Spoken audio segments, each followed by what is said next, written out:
The Jutes were seafarers first and warriors second. They sailed through mists and storms across the North Sea when most feared to leave sight of land. Their ships carried more than raiders seeking gold. They brought families, craftsmen and farmers who would transform the landscape of Britain forever. The Kingdom of Kent remembers them still. Their laws shaped English justice. Their dialect influenced the English tongue, yet few today know their name or understand their profound impact on history. Part 1. Origins and Ancient Beginnings. The story of the Jutes begins in the cold waters and windswept lands of northern Europe. Long before they crossed the sea to Britain, they lived as one of many Germanic tribes scattered across the landscapes of what we now call Denmark and northern Germany. The peninsula of Jutland bears their name even today. This finger of land stretching north between the North Sea and the Baltic Sea was their ancestral homeland for countless generations. Archaeological evidence places the earliest Jutish settlements in this region around the 1st century before the Common Era. These were not the elaborate towns of the Mediterranean world. The Jutes built simple timber longhouses with thatched roofs. They arranged these dwellings in small clusters near rivers and coastal areas. Each settlement typically housed between 50 and 200 people. Extended families lived together under one roof. Animals shared the space during harsh winters. The land shaped the people as much as the people shaped the land. Jutland's soil was sandy and often poor for farming. The growing season was short. Winter brought bitter winds from the north. These challenges forged a hardy people who learned to supplement farming with fishing, hunting, and raiding. The sea was not a barrier but a highway. Young Jutes learned to handle boats before they could properly wield a sword. Their society developed along lines common to Germanic peoples of the era. Free men gathered in assemblies to decide matters of law and leadership. Warriors swore oaths to chieftains who provided protection and opportunities for glory. Craftsmen worked iron into tools and weapons. Women managed households, wove cloth, and preserved the oral traditions that bound communities together. Slaves captured in raids or born into bondage performed the hardest labour. The Jutes spoke a Germanic dialect closely related to the languages of their neighbours. They had no written script in these early centuries. Knowledge passed from generation to generation through spoken words, songs and stories told around winter fires. These oral traditions preserved not just practical knowledge, but also their understanding of the world and their place within it. Their religious beliefs centred on the same pantheon worshipped by other Germanic peoples. Woden, the All-Father, received sacrifices before battles and important decisions. Thunor controlled the storms that could destroy ships or bring needed rain. Frigg watched over households and families. Sacred groves and springs dotted the landscape. The Jutes made offerings at these sites during seasonal festivals and times of crisis. Trade connected the Jutes to the wider world even in these ancient times. Amber washed up on Jutland's beaches was highly prized throughout Europe. Jutish traders carried this gold of the north south along established routes. They returned with Roman coins, glass vessels, and bronze ornaments. These exotic goods marked status and wealth among Jutish elites. The Roman Empire's expansion brought indirect contact with the Jutes. Roman merchants and diplomats occasionally ventured into Jutish territories. The historian Tacitus, writing in the 1st century of the Common Era, mentioned peoples who were likely the ancestors of the Jutes. He described them as fierce warriors who valued freedom above comfort. Roman goods found in Jutish burial sites confirm these early contacts. Population pressure began building in Jutland during the 2nd and 3rd centuries. The climate grew slightly warmer, allowing for better harvests and supporting larger families. But the amount of farmable land remained limited. Younger sons who could not inherit land looked to raiding and mercenary service for opportunities. Some Jutish warriors served in Roman armies as auxiliary troops. They returned home with Roman military techniques and equipment. The collapse of Roman power in the 3rd and 4th centuries created new opportunities and dangers. Without Roman forces to maintain order, tribal conflicts intensified. Larger confederations formed for mutual protection. The Jutes found themselves pressed between expanding Saxon territories to the south and aggressive Scandinavian tribes to the north. These pressures would eventually push them to seek new lands across the sea. Jutish society was never static or isolated. They absorbed influences from Celtic peoples to the west, Romans to the south, and Scandinavian tribes to the north. This cultural flexibility would serve them well in the migrations to come. They could adapt to new environments while maintaining their core identity. The 4th century brought significant changes to Jutish life. Climate change made farming even more difficult in Jutland. Flooding destroyed coastal settlements. The Huns' westward migration displaced other tribes, creating a domino effect of movement and conflict. Many Jutes began to see emigration not as abandonment of their homeland, but as necessary survival. Small groups of Jutes had likely been visiting and raiding Britain for generations before the Great Migration. They knew of the island's fertile lands and wealthy settlements. Some may have served as mercenaries for British rulers or traded in British ports. These early contacts established knowledge and connections that would prove crucial when larger migrations began. The traditional dating for the Jutish migration to Britain places it in the middle of the 5th century, but archaeology suggests the movement was more gradual and complex. Some Jutes may have settled in Britain as early as the late 4th century. Others continued arriving well into the 6th century. The migration was not a single event, but a process spanning several generations. Material culture provides insights into Jutish life during this transitional period. Distinctive brooch styles, pottery forms, and burial practices help archaeologists identify Jutish settlements. These artifacts show both continuity with Jutland traditions and adaptation to new circumstances. The Jutes maintained their identity while embracing useful innovations. Women played crucial roles in preserving Jutish culture during the migration period. They maintained traditional crafts like textile production and pottery making. They taught children the old stories and songs. They performed religious rituals that connected communities to their ancestral traditions. Archaeological evidence from female burials often shows more cultural continuity than male burials from the same period. The Jutish language evolved during these centuries of change. Contact with other Germanic dialects, Celtic languages, and Latin created a distinct Jutish dialect. This language would later influence the development of Old English, particularly in Kent, where Jutish settlement was strongest. Certain words and grammatical constructions in Kentish dialect can be traced back to Jutish origins. Jutish agricultural practices had to adapt to new environments. Jutland's sandy soils and short growing season differed greatly from the conditions they would find in Britain. But the Jutes were experienced at making marginal land productive. They brought techniques for draining marshland, managing livestock, and preserving food through long winters. The social structure of Jutish communities showed both traditional elements and innovations. The basic unit remained the extended family or clan. Several related families formed larger kinship groups that provided mutual support and protection. Leadership combined hereditary privilege with demonstrated ability.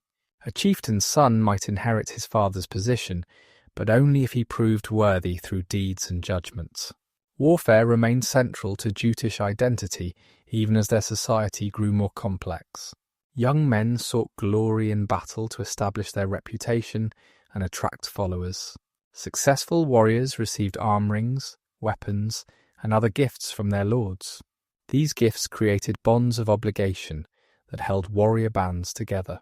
The promise of land and plunder in Britain attracted many ambitious young Jutes. The Jutes developed sophisticated shipbuilding techniques that made their migrations possible. Their vessels were not the large longships of later Viking fame, but smaller, more versatile craft. These ships could navigate rivers as easily as open seas. They carried both warriors and families, livestock and supplies. The ability to build and maintain these vessels was crucial to Jutish success. Religious practices among the Jutes began showing Christian influence even before the migration to Britain. Some Jutes encountered Christianity through contact with Roman territories. Others learned of the new faith from converted Germanic peoples, but most Jutes remained committed to their traditional beliefs. They saw no contradiction in honouring Christ alongside Woden and Thuna. The economy of Jutish settlements combined multiple strategies for survival. Farming provided basic sustenance, but yields were often unpredictable. Livestock, particularly cattle and sheep, offered more reliable resources. Fishing and hunting supplemented the diet. Craft production created goods for trade. Raiding brought additional wealth, though at considerable risk. Part 2, the Jutland Peninsula, ancient homeland. Jutland stretches like a pointed finger from the European continent toward the Scandinavian peninsula. This land bridge between worlds shaped the character of the Jutes for over 1,000 years. The peninsula's geography created both opportunities and limitations that defined Jutish civilization. Understanding this landscape is essential to understanding the people who called it home. The western coast of Jutland faces the North Sea's fury. Storm surges regularly flooded low-lying areas. Salt spray killed vegetation far inland. Yet this dangerous coast also provided abundant resources. Seals gathered on sandy islands. Whales occasionally beached themselves, providing enough meat and oil to feed a village for weeks. Shellfish beds offered reliable food even in lean times. The eastern coast along the Kattegat and Baltic Sea was gentler but not without challenges. Shallow waters and shifting sandbars made navigation treacherous. Ice-locked harbours during harsh winters. But calmer seas allowed for easier fishing and safer travel to Swedish and Norwegian coasts.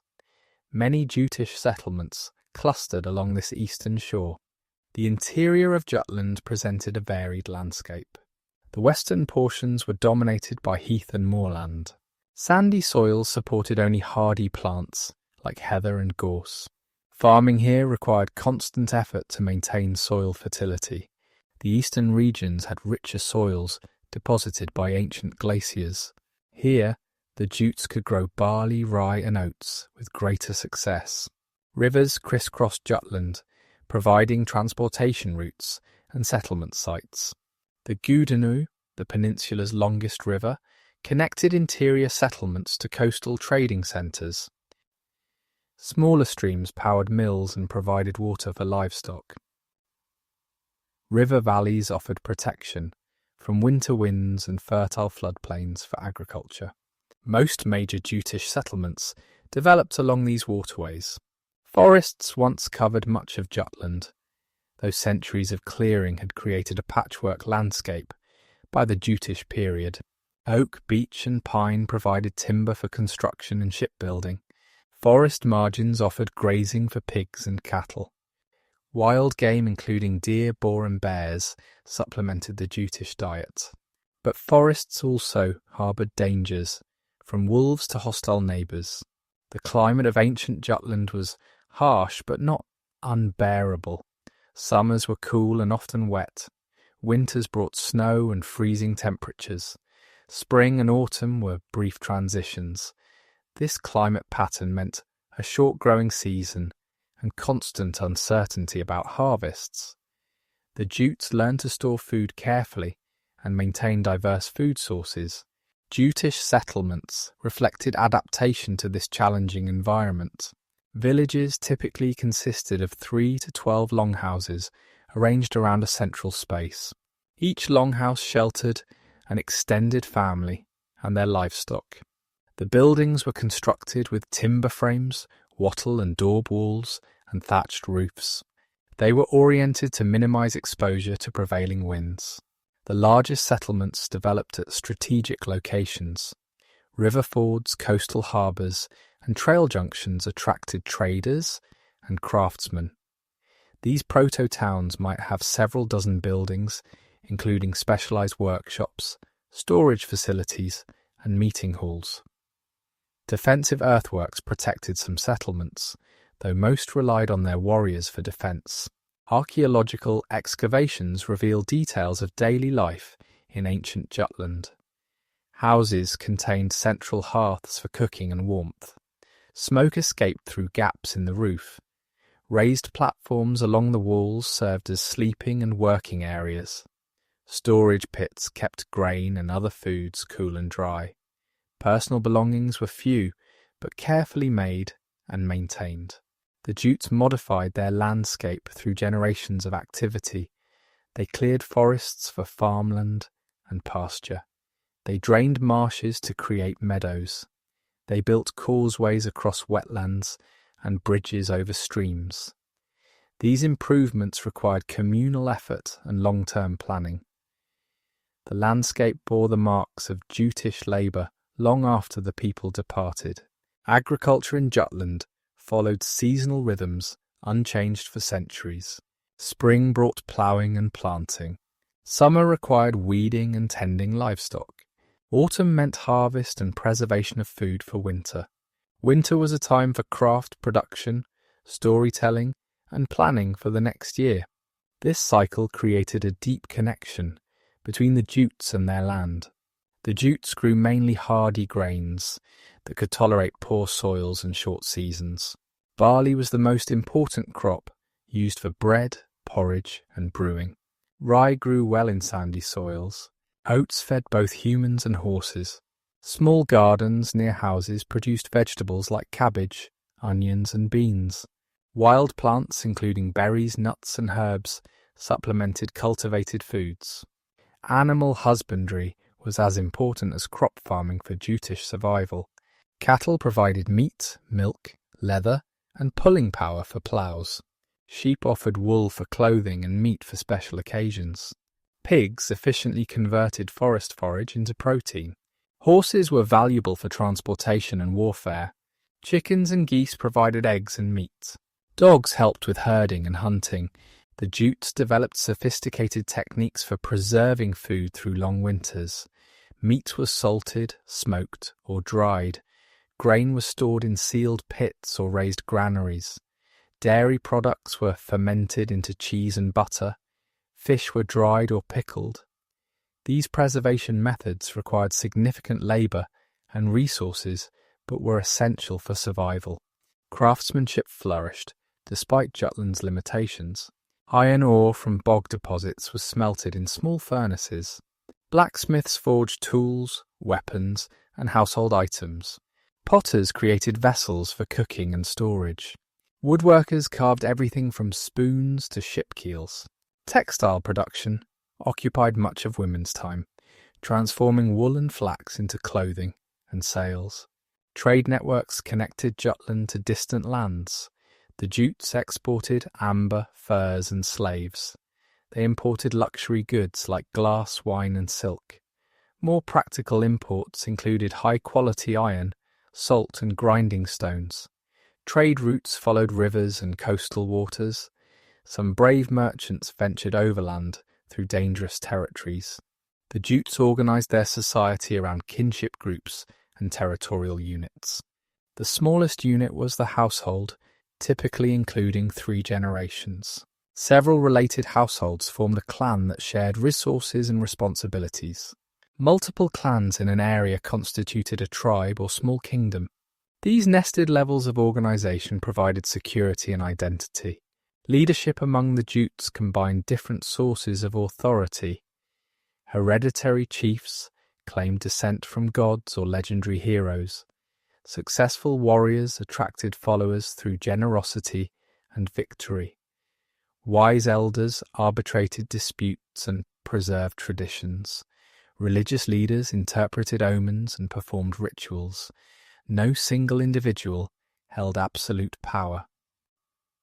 Law among the Jutes was customary rather than written. Disputes were resolved through compensation rather than punishment.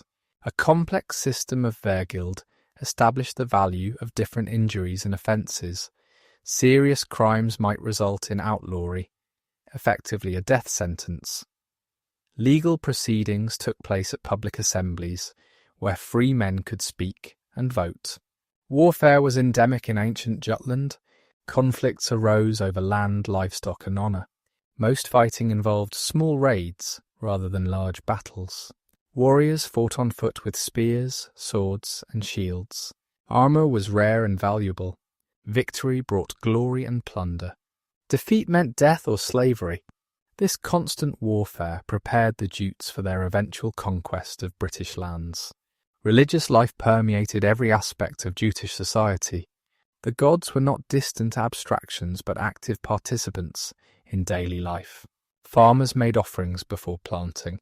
Warriors sought divine favour before battles. Women invoked goddesses during childbirth. Seasonal festivals marked important transitions. Death was seen as a journey to another realm rather than an ending. Sacred sites dotted the Jutland landscape. Springs and wells were portals to other worlds. Groves of ancient trees housed powerful spirits. Burial mounds of ancestors served as places of power and memory. Bog deposits of valuable objects pleased the gods. These sites remained sacred even as religious beliefs evolved. The Jutes practiced both cremation and inhumation burial rites. Wealthy individuals were buried with grave goods, including weapons, jewellery, and sometimes horses or ships. Poorer people received simpler burials, but were still provided with basic items for the afterlife. Burial mounds served as territorial markers and genealogical monuments. Part 3. Society, Culture and Daily Life. The sun rose early during Jutish summers and the people rose with it. Daily life began before dawn in most households. Women stirred the banked fires back to life, while men tended to livestock. Children fetched water from wells or streams. The morning meal was simple, usually porridge or bread with milk or ale. Everyone had tasks that contributed to the household's survival. Social hierarchy shaped every interaction in Jutish society. At the top were the chieftains and their families, distinguished by birth, wealth, and martial prowess. Below them were free farmers who owned land and participated in assemblies. Craftsmen and merchants formed a small but important middle group. At the bottom were slaves, either captured in raids or born into bondage. Each level had specific rights, obligations, and behavioural expectations. The household was the fundamental unit of Jutish society. A typical household included parents, children, elderly relatives, and servants or slaves. Everyone lived under one roof in the longhouse. Privacy was minimal. Personal space was defined by sleeping areas along the walls. The household head, usually the eldest competent male, made major decisions but consulted with other adults. Marriage among the Jutes was primarily an economic and political arrangement. Families negotiated marriages to create alliances and consolidate resources. The bride's family provided a dowry, while the groom's family paid a bride price. Love might develop after marriage, but was not expected beforehand. Divorce was possible but discouraged. Widows had more freedom than married women and could own property independently. Children learned their future roles from infancy. Boys followed their fathers to fields and workshops. They practiced with wooden swords and heard stories of legendary warriors. Girls stayed close to their mothers, learning to cook, weave, and manage households. Both sexes absorbed the oral traditions that preserved Jutish culture. Childhood was brief. By age 12 or 13, most children took on adult responsibilities. The Jutes valued certain personal qualities above others. Courage in battle brought the highest honour. Loyalty to family and lord was essential. Generosity, especially from the wealthy, built social bonds. Wisdom in council earned respect. Skills in crafts or farming provided security. Eloquence in speech could sway assemblies. Physical beauty was admired but considered less important than character. Clothing marked social status as clearly as any badge. Wealthy Jutes wore finely woven wool dyed in bright colours. Their cloaks were fastened with elaborate brooches. They adorned themselves with gold and silver jewellery. Common people dressed in undyed or simply dyed homespun. Their ornaments were bronze or iron. Slaves wore the coarsest cloth and no jewellery. Everyone understood these visual codes. Food preparation occupied much of each day. Grain had to be ground into flour using hand querns. Bread was baked in clay ovens or on hot stones. Meat was roasted over fires or boiled in cauldrons. Vegetables were chopped and added to stews. Dairy products required constant attention. Beer was brewed regularly, as water was often unsafe. Meals were communal events that reinforced household bonds. The main meal occurred in the evening, when work was done. The household gathered in the longhouse around the central hearth. Food was served according to status, with the best portions going to the household head and honoured guests. Conversation flowed freely during meals. Stories were told, news was shared, and plans were made. These evening gatherings were crucial for maintaining social cohesion. Entertainment took many forms in Jutish society. Storytelling was the most common, with skilled narrators commanding rapt attention. Music accompanied many stories, played on simple instruments like bone flutes and lyres. Board games provided strategic challenges. Physical contests tested strength and skill. Riddles and word games sharpened wits. Seasonal festivals brought communities together for days of celebration. The Jutes maintained strong oral traditions that preserved their history and values. Professional storytellers called skops memorized vast repertoires of tales. These stories included creation myths, heroic legends, and practical wisdom. Each telling might vary slightly, allowing for creativity within tradition. Children learned these stories from infancy, absorbing cultural values along with entertainment. Craftsmanship was highly valued in Jutish society. Master craftsmen passed their skills to apprentices through years of training. Blacksmiths held special status due to their mastery of fire and metal. Their work was seen as almost magical. Woodworkers created both practical items and decorative art. Potters provided essential vessels for every household. Textile workers, mostly women, produced clothing that was both functional and beautiful. The Jutes had no formal schools, but education happened constantly. Children learned by observation and practice. They watched adults work and gradually took on simple tasks. Mistakes were corrected, sometimes harshly. Success was praised and rewarded. By adolescence, most young people had mastered the basic skills needed for adult life. Exceptional individuals might receive specialized training in crafts, warfare, or religious practices. Gender roles were clearly defined but not absolutely rigid. Men typically handled heavy agricultural work, warfare, and public leadership. Women managed households, produced textiles, and preserved food. But circumstances sometimes required flexibility. Women might run farms when men were away raiding. Men might weave or cook if necessary. Survival trumped strict adherence to gender norms. The Jutes recognized various forms of disability and made accommodations when possible. Those born with physical limitations might become craftsmen or storytellers rather than warriors. Mental differences were sometimes seen as divine touched. Elderly people who could no longer work hard were valued for their knowledge and experience. Communities generally supported members who couldn't fully support themselves. Justice in Jutish society emphasized restoration over punishment. When someone was wronged, the goal was to restore balance through compensation. The amount of compensation depended on the severity of the offence and the status of the victim.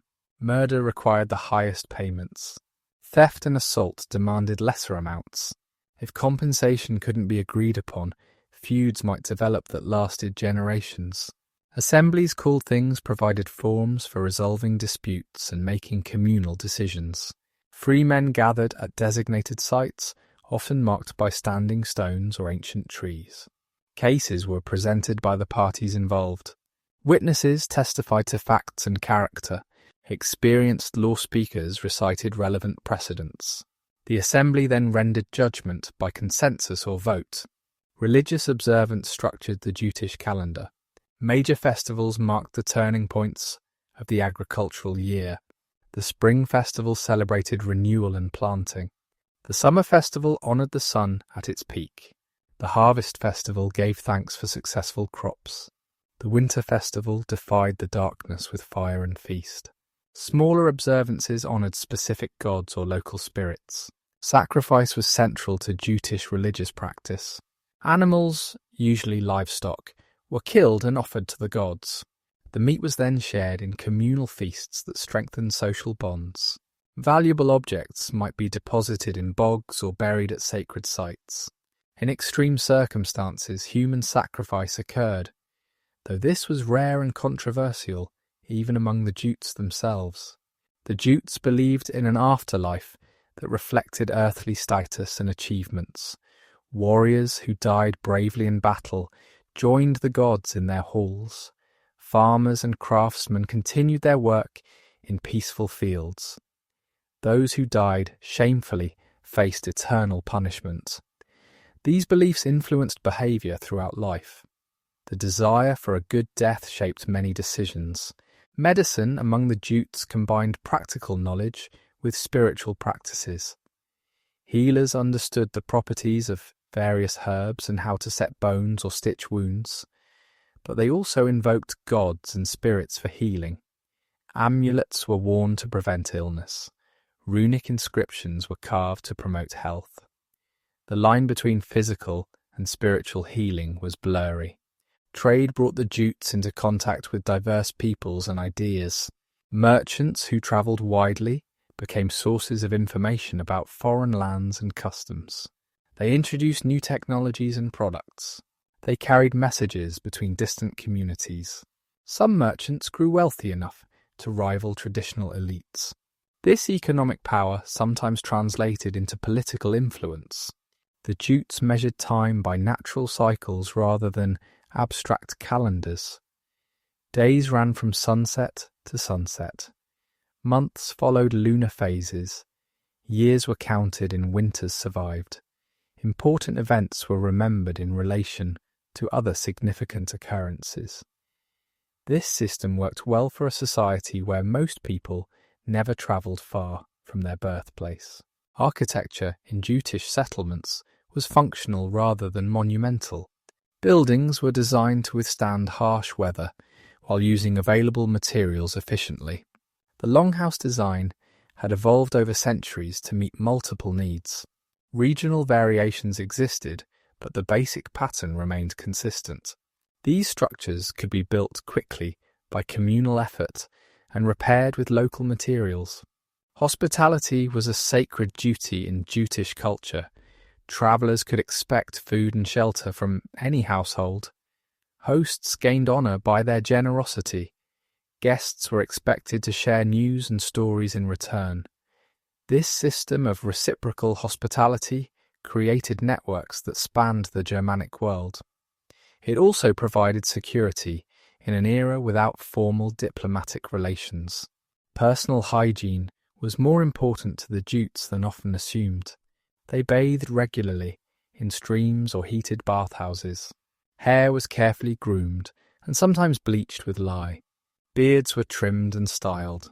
Clothes were washed when possible. Archaeological evidence shows they used tweezers, razors, and ear spoons. Cleanliness was associated with social status and respectability. Part 4. The Age of Migration begins. The world was changing in the 4th and 5th centuries, and the Jutes felt every tremor of transformation. Far to the east, the Huns drove entire peoples westward, like leaves before a storm. The Western Roman Empire crumbled, its legendary legions no longer able to hold the frontiers. In Jutland, the population had grown beyond what the land could support. Young warriors looked across the grey waters of the North Sea and saw opportunity where their fathers had seen only danger. Climate change struck Jutland particularly hard during this period. Temperatures dropped slightly, but significantly. Growing seasons shortened, rainfall patterns shifted, bringing floods to some areas and drought to others. Coastal settlements found themselves threatened by rising sea levels and increased storm surges. Agricultural yields declined just when more food was needed for the growing population. What had been difficult became nearly impossible. The social fabric of Jutish society began to fray under these pressures. Traditional systems of land distribution could no longer provide for all free families. Younger sons who would not inherit faced limited options. They could serve as warriors for established chiefs, hoping to earn enough wealth to purchase land. They could attempt to clear marginal lands that had been considered worthless, or they could leave Jutland entirely. Many chose the third option. Competition for resources intensified conflicts between Jutish groups and their neighbours. The Saxons to the south were expanding northward. Scandinavian peoples pressed from the north. Angles and Frisians competed for the same trading routes and settlement sites. What had been occasional raids became persistent warfare. Victory brought temporary relief, but no permanent solution. Defeat meant loss of precious agricultural land and further impoverishment. News travelled slowly but steadily along trade routes and through kinship networks. The Jutes heard of rich lands across the sea, where Roman authority had collapsed. Britain, they learned, was divided among quarrelling British kingdoms and threatened by Pictish and Scottish raiders. Some British leaders were willing to pay Germanic warriors to fight their battles. Land might be available for those brave enough to take it. The first Jutish contacts with Britain were likely small-scale and exploratory. Trading vessels tested British markets. Raiding parties probed coastal defences. Some Jutish warriors may have served as mercenaries for British kings even before the traditional date of the Great Migration. These early pioneers sent back reports that encouraged larger movements. Britain had fertile soil, established towns, and wealth accumulated over centuries of Roman rule. The traditional account of the Jutish migration centres on an invitation from Vortigern, a British leader struggling to defend his territory. According to later chronicles, Vortigern invited Germanic warriors to help fight the Picts and Scots. In exchange, he offered land and supplies. The Jutish leaders, Hengist and Horsa, accepted this invitation, arriving with 3 ships of warriors. This simple narrative conceals a more complex reality. Archaeological evidence suggests the migration was gradual and multifaceted. Some Jutes came as invited mercenaries. Others arrived as raiders who decided to stay. Families followed warriors once territories were secured. Craftsmen and traders established themselves in British ports. The movement continued for generations, with new arrivals constantly reinforcing earlier settlements. This was not an invasion, but a migration, though violence certainly played a role. The decision to leave Jutland was never taken lightly. Emigration meant abandoning ancestral lands and sacred sites. It meant leaving behind elderly relatives who could not make the journey. It meant risking everything on a dangerous sea crossing to an unknown land. Yet thousands of Jutes made this choice. They packed their possessions, said their farewells, and sailed west into uncertainty. Preparing for migration required extensive planning and resources. Ships had to be built or purchased. Supplies for the journey and initial settlement had to be gathered. Weapons and tools were essential. Livestock, particularly breeding stock, had to be selected and transported. Seeds for British planting were carefully preserved. Groups pooled resources and coordinated their departures. This was organised colonisation, not random flight. The ships that carried the Jutes to Britain were marvels of contemporary technology. Built from oak planks fitted edge to edge, they were flexible enough to ride ocean swells, yet strong enough to carry heavy loads. A typical migration ship was about 60 feet long and 12 feet wide. It could carry 40 to 50 people, plus their possessions and some livestock. Sails provided primary propulsion, with oars for manoeuvring and calm conditions. The crossing from Jutland to Britain took 3 to 5 days under favourable conditions. But favourable conditions were rare in the North Sea. Storms could scatter fleets and sink ships. Fog made navigation nearly impossible. Contrary currents pushed vessels off course. Many ships that left Jutland never reached Britain. The sea bottom between the two lands is littered with the bones of those who tried and failed. Those who survived the crossing faced immediate challenges upon landing. They needed to establish defensive positions quickly. Fresh water sources had to be located. Temporary shelters were constructed while permanent settlements were planned. Relations with local British populations had to be negotiated or enforced. Food supplies brought from Jutland would not last long. The first winter in Britain tested the survivors' resolve and resourcefulness. The British response to Jutish settlement varied greatly. Some British leaders welcomed the newcomers as allies against common enemies. Others saw them as invaders to be resisted at all costs. Many British communities tried to maintain neutrality, trading with the Jutes while avoiding political entanglement.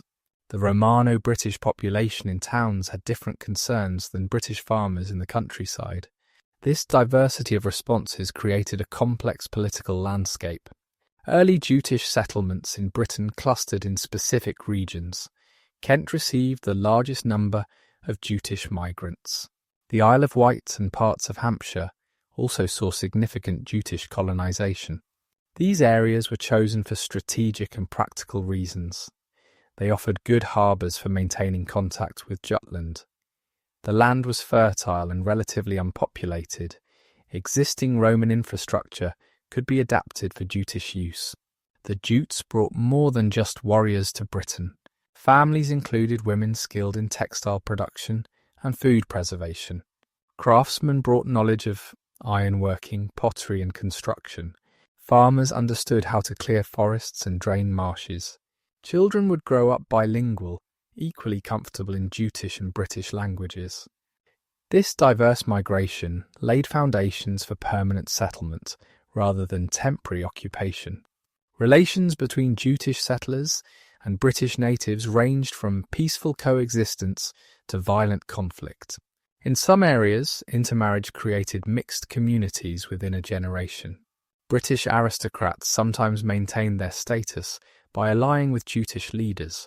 British farmers might continue working their lands under new Jutish overlords, but in other regions, the British were killed, enslaved, or driven into exile.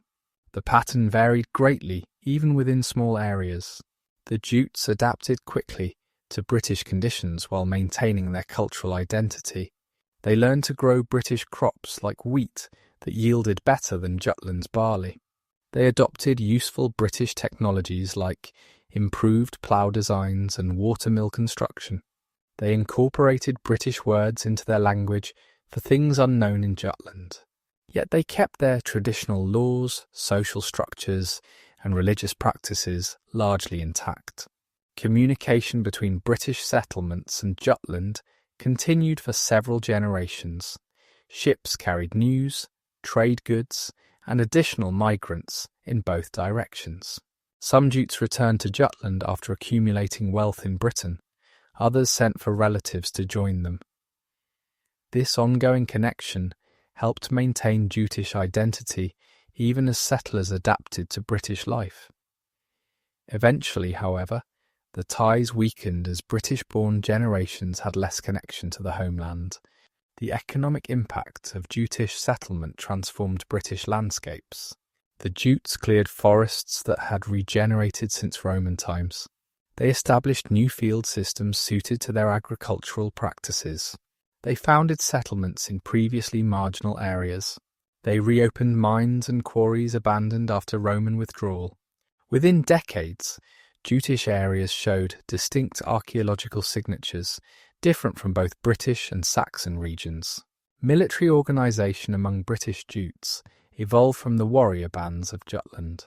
The need to defend conquered territories required more permanent forces. Young warriors still sought glory and wealth through service to lords, but they now received land grants rather than just movable wealth. This created a landed warrior class that would eventually become the English nobility. The transition from mobile raiders to territorial defenders was gradual but profound. The Jutes established legal systems in their British territories based on Jutish customary law. Things continue to serve as assemblies for free men. Compensation systems for injuries and offences followed traditional patterns. But British conditions required some modifications. New laws addressed situations unknown in Jutland, such as relations with British subordinates and the status of Christian churches. The resulting legal codes blended Jutish tradition with British practicality. Religious life among British Jutes initially continued traditional Germanic practices. Sacred groves were established near new settlements. Seasonal festivals maintained connections to agricultural cycles. Warriors were buried with weapons for the afterlife journey, but exposure to British Christianity began to influence some Jutes. The old gods remained powerful, but the new god of the British gained recognition as well. The transformation of British towns under Jutish control varied considerably. Some Roman towns were abandoned as the Jutes preferred rural settlements. Others were occupied, but significantly modified. Stone buildings were sometimes demolished to reuse materials. Timber structures in Jutish style rose among Roman ruins. The ordered Roman street grids gave way to more organic settlement patterns. Yet some Roman features, particularly defensive walls and water systems, were maintained and valued. Language contact between Jutish and British speakers created complex linguistic situations. In daily life, basic communication needs forced mutual vocabulary learning. British servants in Jutish households learned their master's language. Jutish traders in British markets picked up necessary British terms. Children growing up in mixed communities often spoke both languages fluently. This bilingualism would eventually contribute to the unique development of the English language. The role of women in the migration period deserves special attention. Jutish women were not mere followers of warrior men. They actively participated in establishing new communities. They maintained households under difficult frontier conditions. They preserved cultural traditions through craft production and storytelling. They often served as intermediaries between Jutish and British communities. Some women gained significant power as widows controlling inherited lands. Agricultural innovation was necessary for successful settlement. British soils and climate differed from Jutland conditions. The Jutes experimented with crop varieties and planting schedules. They adapted their livestock management to British pastures. They learned from British farmers while introducing their own techniques. This agricultural fusion created productive systems that supported growing populations. The Jutes faced resistance from various British factions throughout the migration period. Some British kingdoms organised military responses to Jutish expansion. British warriors conducted guerrilla warfare from forest refuges. British priests condemned the pagan invaders and encouraged resistance. Yet the Jutes steadily expanded their territories through combination of military might, strategic alliances, and demographic advantage. Disease played a significant but often overlooked role in the migration period. The Jutes brought diseases unknown to British populations. The British harboured illnesses that struck newcomer communities. Crowded conditions in ships and early settlements facilitated epidemic spread. Archaeological evidence shows increased mortality in both populations during the migration period. Those who survived developed immunities that their descendants would inherit. Trade networks had to be re-established after the migration. The Jutes had disrupted existing British trade systems, but needed commerce for items they couldn't produce locally. New routes connected Jutish settlements to continental markets. British goods began flowing through Jutish-controlled ports. Jutish merchants served as intermediaries between British and continental economies. This commercial activity enriched successful traders and strengthened Jutish territories economically.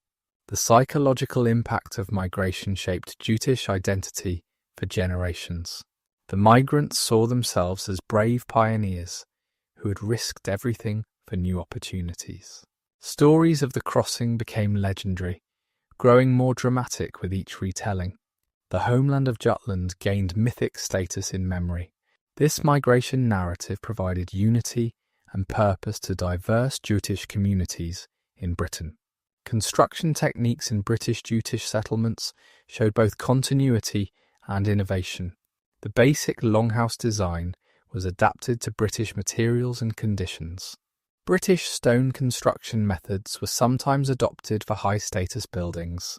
Defensive structures combined Jutish earthwork traditions with British stone wall techniques. The resulting architecture was distinctly Anglo-Saxon, neither purely Jutish nor purely British. Social mobility in the migration period was greater than in established societies.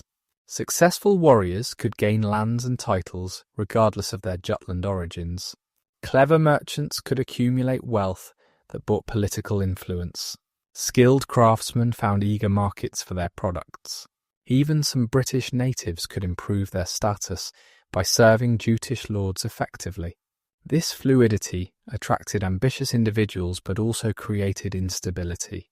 The Jutes developed new forms of cultural expression in Britain. Traditional stories were modified to include British settings and characters. New songs celebrated victories over British opponents and the courage of the sea crossing. Art styles blended Jutish animal motifs with British geometric patterns. This cultural synthesis would eventually produce the remarkable art of Anglo-Saxon England. Food culture among British Jutes combined traditions from both cultures. Jutish preservation techniques were applied to British food products. British cooking methods were adopted for traditional Jutish dishes. New foods unknown in Jutland were gradually incorporated into the diet. Brewing techniques evolved to use British grains and herbs. Feast customs blended Jutish hospitality traditions with British ceremonial elements. The establishment of boundaries between Jutish and neighbouring territories required constant negotiation and occasional warfare. Rivers often served as natural borders.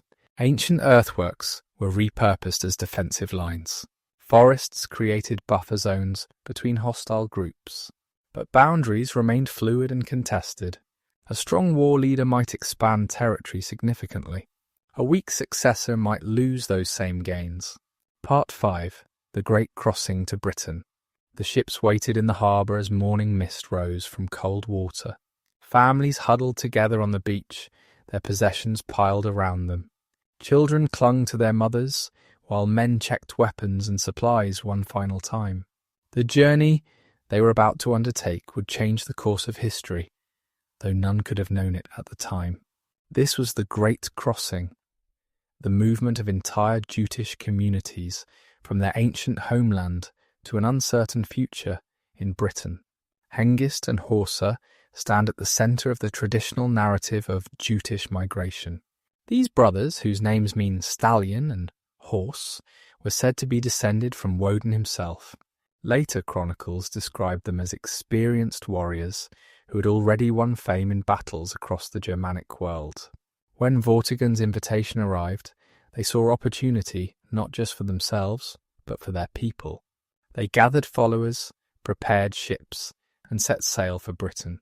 The chronicle accounts claim the first Jutish expedition consisted of 3 ships. This number was probably symbolic rather than literal. 3 was a sacred number in Germanic tradition.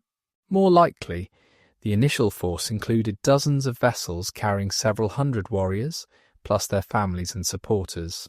Each ship represented a different clan or warrior band. Unity came from shared purpose rather than unified command. The crossing began at the mouth of the Ida River, or perhaps from islands off the Jutland coast. The fleet would have waited for favourable winds and tides. Spring or early summer offered the best conditions. The North Sea was never truly calm, but it was less violent than in winter months. Even so, the journey required courage. Many who boarded those ships had never been to sea before. Navigation across the North Sea required skill and luck in equal measure. The Jutes had no magnetic compasses or detailed charts. They navigated by sun and stars when visible, by wind patterns, by the flight of seabirds, by the colour and temperature of water. Experienced navigators knew subtle signs that indicated proximity to land. But fog or storms could disorient even veteran sailors. Some ships undoubtedly became lost and never reached their destination. The physical discomfort of the crossing was severe. Ships pitched and rolled continuously. Seasickness afflicted many passengers. Cold spray soaked clothing that couldn't be dried. Privacy was non-existent. Livestock added their own sounds and smells to the misery. Food was limited to preserved items that could survive saltwater exposure. Fresh water was strictly rationed. Sleep came fitfully, if at all. For most Jutes, the first sight of Britain came as white cliffs emerged from morning haze. The chalk cliffs of Kent or Sussex would have seemed both welcoming and forbidding.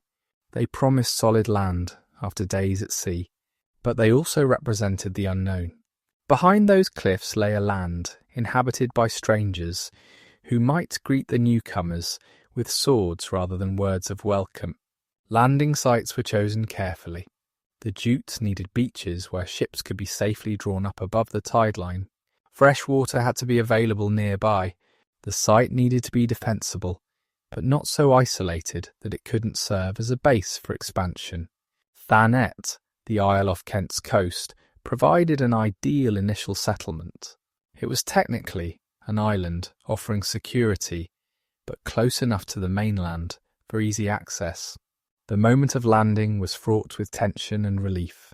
Warriors jumped into surf to pull ships onto beaches. Women and children were helped ashore, many kissing the ground in gratitude for surviving the journey.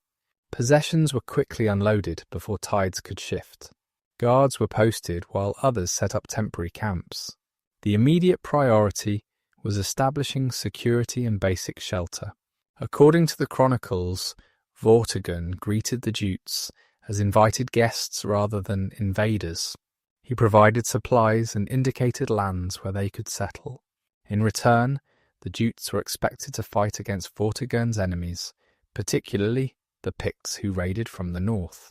This arrangement seemed beneficial to both parties initially. The Jutes gained land and legitimacy. Vortigern gained experienced warriors. The early battles between Jutes and Picts demonstrated Germanic military superiority. The Jutes fought in close formation with overlapping shields. Their iron weapons and armour were superior to what most Pictish warriors possessed. They employed tactical flexibility learned from centuries of intertribal warfare. The Picts, accustomed to raiding poorly defended British settlements, were unprepared for professional warriors. Jutish victories impressed both allies and potential enemies. Success in battle brought rewards but also complications. Vortigern granted the Jutes additional lands as payment for their services. But this generosity alarmed British nobles who saw their own positions threatened. Some British warriors resented being overshadowed by foreign mercenaries. The British Church opposed the presence of pagans in Christian lands. These tensions would eventually destroy the alliance between Vortigern and the Jutes. More Jutes arrived with each passing season. News of available land and military success reached Jutland through returning ships. Families that had hesitated to emigrate now made the journey. The initial settlement of a few hundred warriors grew to thousands of people. What had begun as a military expedition became a full-scale colonisation. The British began to realise they had invited not just allies, but potential conquerors. The chronicle tradition preserves a dramatic turning point in Jutish-British relations. At a feast, Hengist's daughter Rowena served wine to Vortigern. The British king was so enchanted that he married her, cementing the alliance but also giving the Jutes unprecedented influence. Whether this specific event occurred or not, intermarriage between Jutish and British elites certainly happened and created complex loyalties. Tensions erupted into open conflict at an event later called the Night of the Long Knives. According to tradition, the Jutes invited British nobles to a peace conference. At a signal, the Jutes drew hidden knives and slaughtered their guests. Only Vortigern was spared, and he was forced to grant the Jutes control of large territories. This treacherous act, whether historical or legendary, marked the transformation of the Jutes from allies to conquerors. The death of Horsa in battle against the British marked another turning point. The younger brother had been the more diplomatic of the two leaders. His death left Hengist as sole commander, and Hengist was more ambitious and ruthless. He no longer pretended to serve British interests. The Jutes were in Britain to stay and to rule. British resistance stiffened, but it was too late to expel the newcomers. Hengist established a kingdom in Kent that would endure for centuries. He distributed conquered lands to his followers, creating a new aristocracy loyal to him. He established laws that blended Jutish tradition with practical necessities of ruling a mixed population. He founded a dynasty that would rule Kent through many generations. His success inspired other Germanic groups to attempt similar conquests. The Jutes expanded beyond Kent into neighbouring regions. Some groups sailed along the coast to settle in Hampshire. Others occupied the Isle of Wight, which became thoroughly Jutish in character. These settlements remained connected to Kent through kinship and political ties. But they also developed their own regional identities. The Jutish impact on southern Britain was profound and permanent. Archaeological evidence from early Jutish cemeteries reveals details about the migrants. Grave goods show a population that maintained strong cultural traditions while adapting to new circumstances. Women's brooches followed Jutish styles but were made from British materials. Warriors were buried with weapons that combined Jutish and British design elements. Children's graves contain toys and amulets that reflect both cultures. The establishment of permanent settlements required extensive labour. Forests were cleared for fields and building materials. Marshes were drained to create pastures. Roads were cut or improved to connect settlements. Defensive earthworks were constructed around important sites. This landscape transformation happened remarkably quickly. Within a generation, Jutish areas looked completely different from their British past. The Jutes introduced new agricultural practices that increased productivity. They used heavy ploughs that could turn British clay soils more effectively than British tools. They practiced crop rotation systems that maintained soil fertility. They managed woodland resources sustainably, coppicing trees for regular harvests of building material. These innovations supported larger populations than the land had previously sustained. Craft production flourished in Jutish settlements. Potters created distinctive vessels that archaeologists still use to identify Jutish sites. Metal workers forged tools and weapons in styles that blended traditions. Textile production continued primarily in households, but reached high artistic levels. Bone and antler working produced both practical items and decorative pieces. These crafts provided economic foundations for growing communities. The Jutes maintained their traditional legal systems while adapting them to British conditions. The Thing Assembly continued to meet regularly. Free men participated in legal decisions affecting their communities. Compensation for injuries followed traditional formulas. But new laws addressed situations unique to Britain, such as relations between Jutish lords and British subjects. This legal flexibility helped maintain order in diverse populations. Religious practices among the Jutes began showing Christian influence even in this early period. Some Jutish leaders allowed Christian priests to minister to British subjects. A few Jutes converted to Christianity for political or personal reasons, but most maintained their traditional beliefs. Pagan and Christian practices sometimes blended in ways that scandalized both traditional priests and Christian clergy. The economic impact of Jutish settlement extended beyond agriculture. The Jutes reopened trade routes that had declined after Roman withdrawal. They established markets where British and continental goods were exchanged. They minted coins that facilitated commerce. They encouraged craft specialization that improved product quality. This economic development benefited both Jutish and British populations, though not equally. Social relations between Jutes and British varied enormously. In some areas, the British were enslaved or expelled. In others, they maintained free status under Jutish rule. Intermarriage occurred at all social levels, despite official disapproval. British customs influenced Jutish practices, and vice versa. Within a few generations, distinctions between Jutish and British became blurred in many communities. The Jutes developed new forms of artistic expression in Britain. Traditional animal art evolved to include British motifs. Metal workers created elaborate jewellery that combined techniques from both cultures. Weapons became increasingly decorative as well as functional. Buildings incorporated carved decorations that reflected the wealth and status of their owners. This artistic flowering would eventually produce masterpieces of Anglo-Saxon art.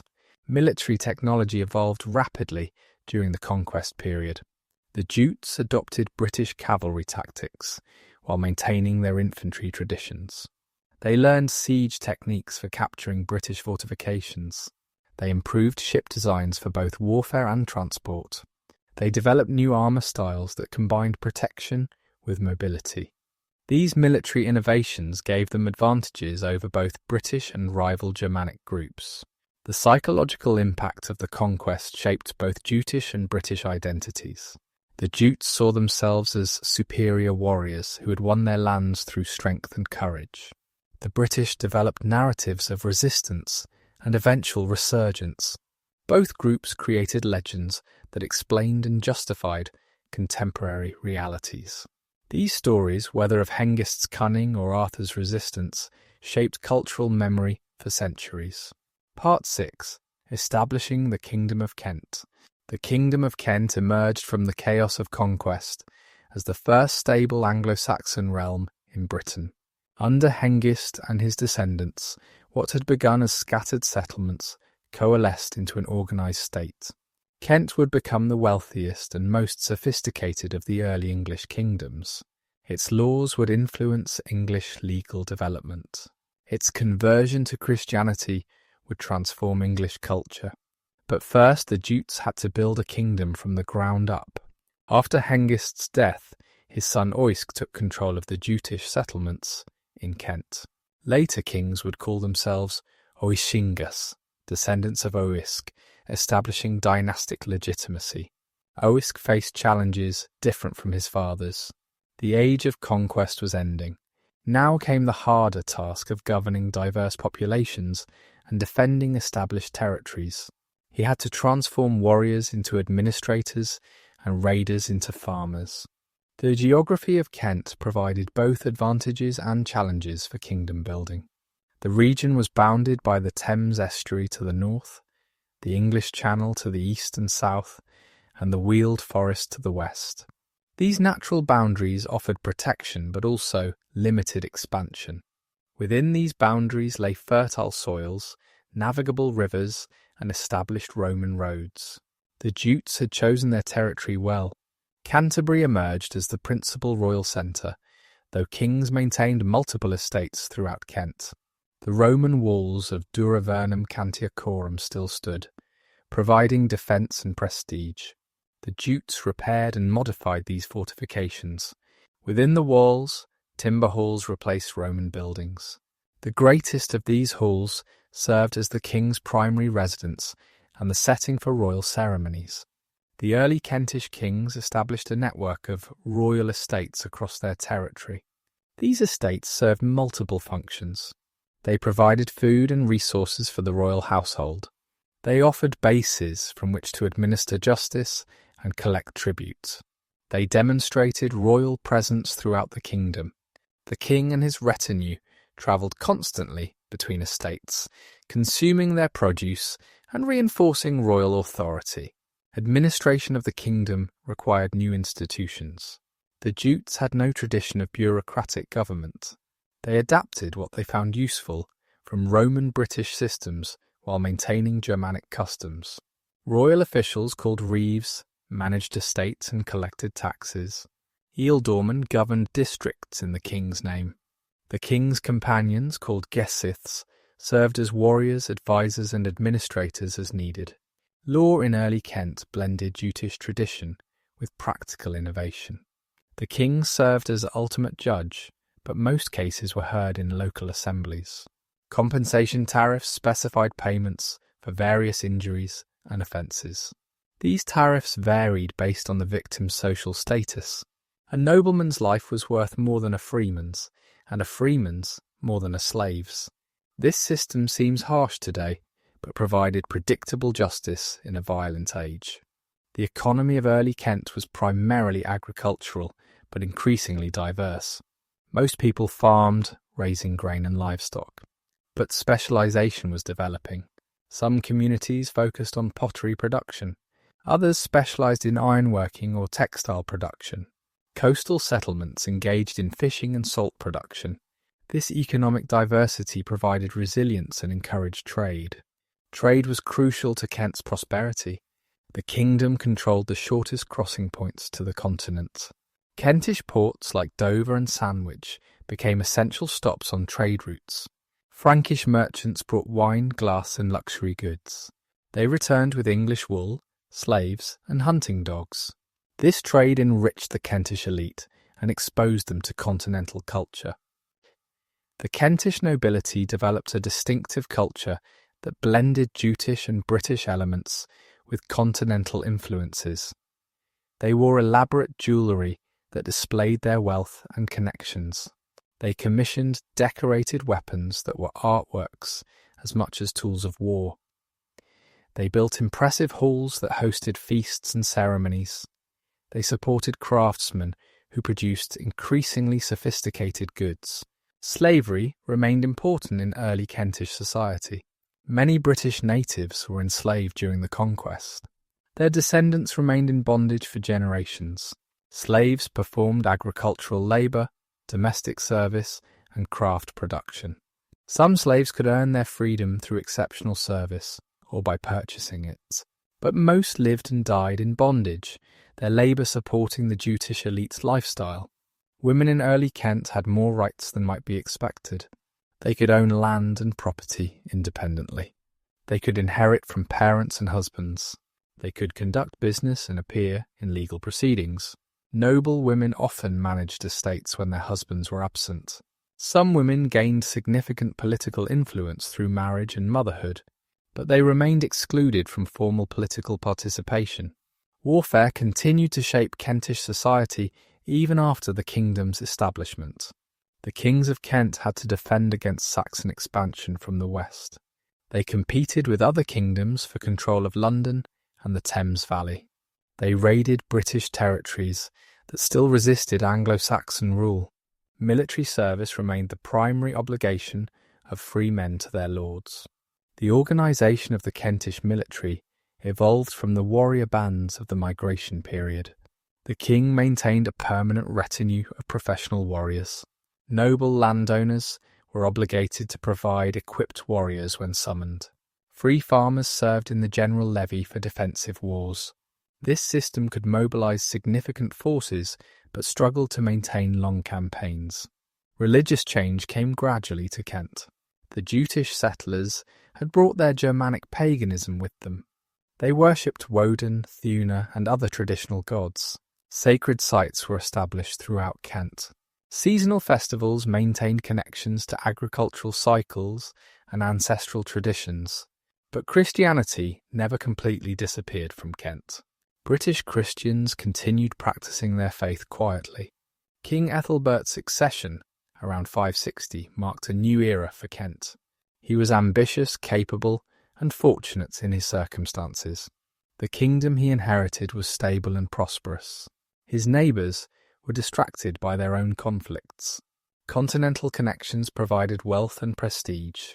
Ethelbert would transform Kent from a regional power into the dominant kingdom of southern Britain.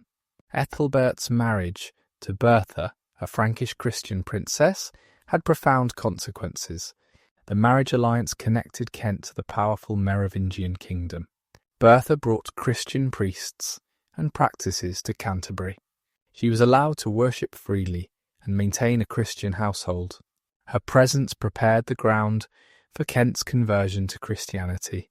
The marriage also brought continental fashions and customs to the Kentish court. The arrival of Augustine's mission in 597 transformed Kent forever. Pope Gregory had sent Augustine and 40 monks to convert the English. They landed in Kent, terrified of the barbarous pagans they expected to find. Instead, they found a sophisticated court where Christianity was already known. Ethelbert received them courteously, though he insisted on meeting outdoors to avoid magical influence. Ethelbert's conversion to Christianity was gradual and politically calculated. He allowed Augustine to preach and establish a church in Canterbury. He observed the missionaries' behaviour and the power of their God. Eventually, he accepted baptism, though the exact date is uncertain. His conversion was personal but had enormous public consequences.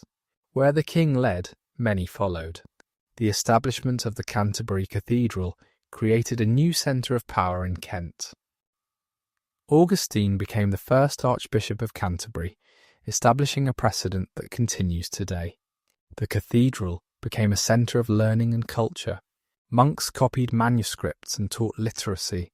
The church accumulated land and wealth through royal and noble donations. Ecclesiastical and secular power became intertwined. Not all Kentish people embraced Christianity immediately.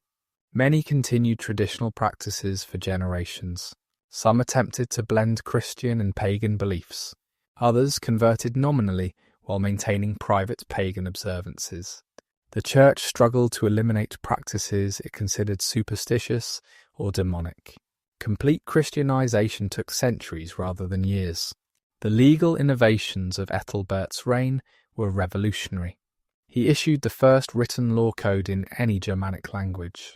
These laws were written in Old English rather than Latin, making them accessible to Kentish nobles.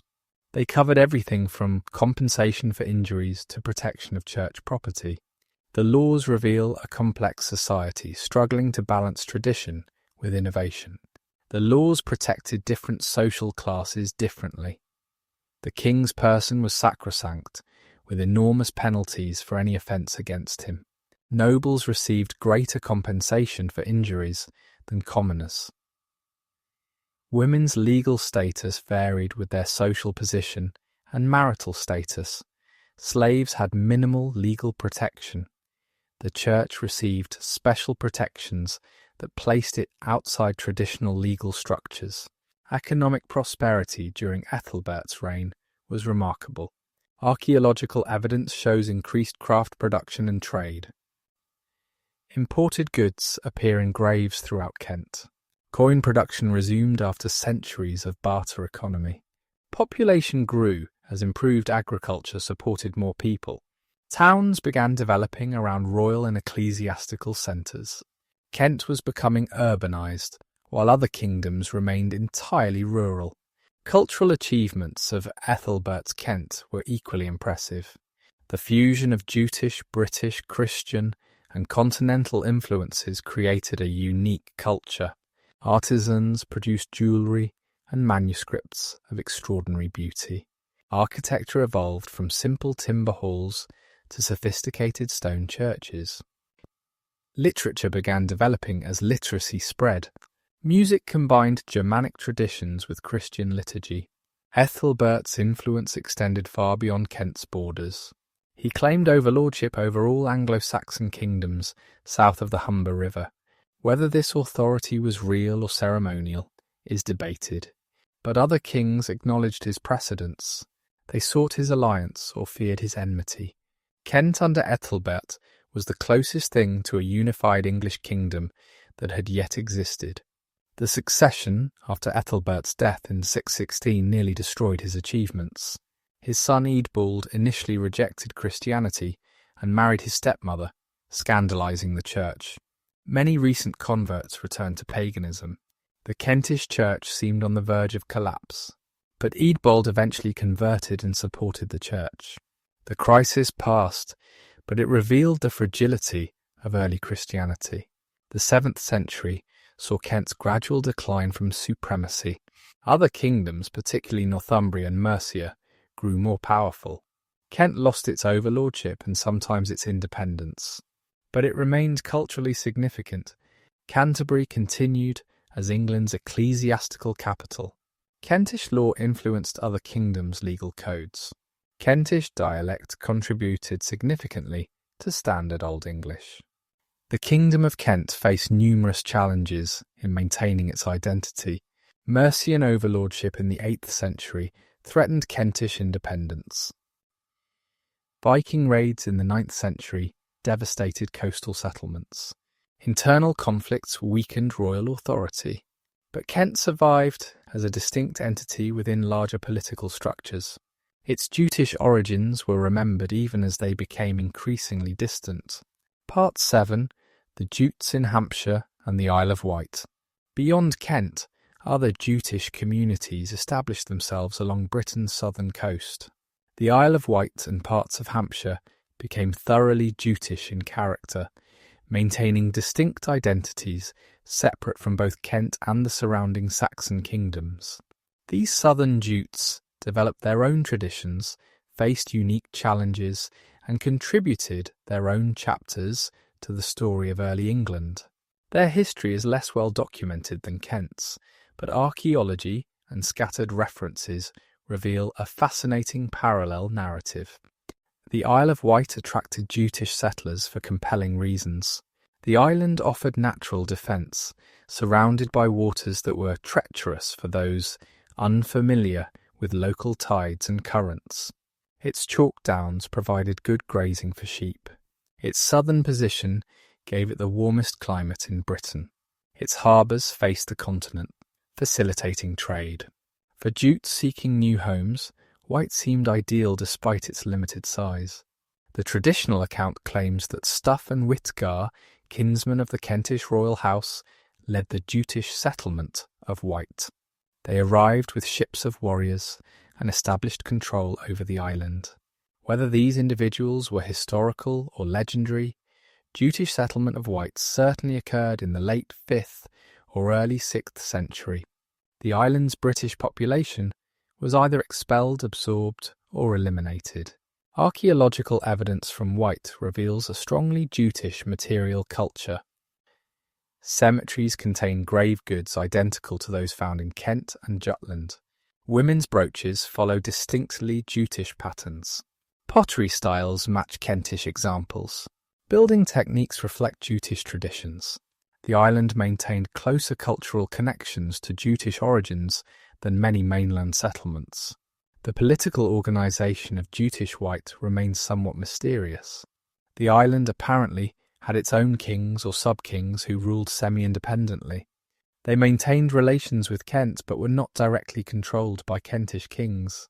They also had to navigate relationships with the powerful West Saxon kingdom that controlled the adjacent mainland. This political balancing act required considerable diplomatic skill. Hampshire's Jutish settlements were more scattered and vulnerable than those on Wight. The Jutes controlled the valleys of the Meon and potentially the Itchen rivers. These settlements were probably established by groups who sailed directly from Jutland rather than migrating from Kent. They maintained Jutish identity despite being surrounded by Saxon populations. Their position was always precarious. The Meon Valley Jutes developed a particularly distinct culture. Archaeological sites show a blend of Jutish traditions with strong continental connections. They maintained trading relationships with Frankish merchants. Their metalwork shows influences from both Jutish and Frankish styles. They may have served as intermediaries between British markets and continental suppliers. This commercial focus distinguished them from more agricultural communities. Relations between Hampshire Jutes and surrounding Saxons varied over time. Periods of peaceful coexistence alternated with conflicts. Intermarriage occurred despite cultural differences. Trade relationships developed across ethnic boundaries. But the Jutes remained conscious of their distinct identity. They maintained their own legal customs and social structures even under Saxon overlordship. The economy of the southern Jutish settlements combined agriculture with specialised production. The Isle of Wight became famous for its wool, benefiting from extensive sheep pastures. Hampshire Jutes produced high-quality pottery that was traded throughout southern Britain. Both regions engaged in fishing and salt production. This economic diversity provided resilience during political upheavals. Religious practices among southern Jutes followed patterns similar to Kent. They initially maintained Germanic paganism with its seasonal festivals and sacred sites. Christianity arrived through various channels including Kentish missions, Frankish traders, and surviving British Christians. Conversion was gradual and often incomplete. Pagan practices persisted longer in these peripheral areas than in Kent. The isolation of the Isle of Wight allowed unique cultural developments. The island's Jutish dialect evolved differently from mainland varieties. Distinctive artistic styles emerged in metalwork and manuscript decoration. Local saints and religious traditions developed independently. The island became a repository of archaic Jutish traditions that disappeared elsewhere. Women in southern Jutish communities maintained traditional roles while adapting to local conditions. They managed households that were often more isolated than in densely settled Kent. They preserved cultural traditions through textile production and oral literature. Some women gained significant economic power through control of specialised production. Archaeological evidence suggests women's status may have been higher in these frontier communities. Warfare was a constant threat for southern Jutes. The Isle of Wight's natural defences were not impregnable. Saxon kingdoms repeatedly attempted to conquer the island. Hampshire Jutes faced pressure from expanding West Saxon power. Defensive alliances were essential for survival. Military service obligations were probably more burdensome than in secure Kent. The West Saxon conquest of the Isle of Wight in 686 marked a traumatic turning point. King Caedwalla invaded the island with overwhelming force. According to Bede, he intended to exterminate the population and replace them with West Saxons. While complete genocide probably didn't occur, the conquest was exceptionally brutal. The last pagan kingdom in England was forcibly Christianized. The fate of Wight's Jutish population after conquest varied. Some fled to the mainland or continent. Others were killed or enslaved. But many survived and gradually merged with Saxon settlers. Jutish place names and dialect features persisted for centuries. Archaeological continuity suggests population replacement was not complete. The island's Jutish character faded but never entirely disappeared. Hampshire's Jutes faced similar but less dramatic pressures. West Saxon expansion gradually absorbed Jutish territories. Local Jutish elites either submitted to Saxon overlordship or were replaced. The general population probably continued much as before under new masters. Cultural assimilation was gradual rather than forced. By the 8th century, Hampshire's Jutish identity was largely historical memory. The southern Jutes contributed significantly to English development despite their eventual absorption. Their dialect influenced the development of West Saxon English. Their legal traditions were incorporated into Saxon law codes. Their trading connections enriched the Saxon economy. Their agricultural innovations improved land productivity. These contributions are often overlooked, but were substantial. Place names preserve memories of Jutish settlement throughout southern England. The element white appears in various forms across the region. Other Jutish place name elements can be identified by linguistic analysis. These names provide maps of Jutish settlement patterns. They show that Jutish influence extended beyond historically documented areas. Archaeological discoveries continue to reveal new information about southern Jutes. Cemetery excavations uncover grave goods that illuminate daily life. Settlement sites show building techniques and economic activities. Coin hoards indicate trade patterns and political connections. Each discovery adds details to our understanding of these communities. The question of Jutish ethnic identity in southern England is complex. How long did communities maintain consciousness of Jutish origins? When did they begin identifying as English rather than Jutish? Did some groups maintain Jutish identity longer than others? These questions have no simple answers. Identity was probably fluid and situational rather than fixed. Maritime culture remained strong among southern Jutes throughout their history. They maintained shipbuilding traditions brought from Jutland. They engaged in fishing, trading, and occasional piracy. They served as naval forces for various rulers. Their seamanship skills were valued even after political independence was lost. The sea remained central to their economy and identity. The southern Jutes developed distinctive architectural styles adapted to local materials and needs. While maintaining the basic longhouse design, they incorporated more stone construction than was common in Kent. They built sophisticated harbour facilities on Wight. They constructed defensive works that combined Jutish and British techniques. These architectural innovations influenced later English building practices. Cultural exchange between southern Jutes and neighbouring populations was constant. British survival was probably greater in Hampshire than in Kent. Saxon influence was unavoidable given geographic proximity. Frankish traders brought continental fashions and ideas. This cultural mixing created local variations that enriched the broader Anglo-Saxon culture. The role of the southern Jutes in early English Christianity deserves recognition. While initially pagan, they eventually produced important religious figures. The Isle of Wight's conversion, though forced, led to establishment of significant monasteries. Hampshire Jutes contributed to the synthesis of Christian and Germanic traditions. Their religious evolution paralleled but differed from Kent's experience. Economic specialisation developed differently among southern Jutes than in Kent. Without Kent's political power and continental connections, they focused on regional markets. They developed products suited to local resources and demands. They created economic niches that larger kingdoms couldn't easily fill.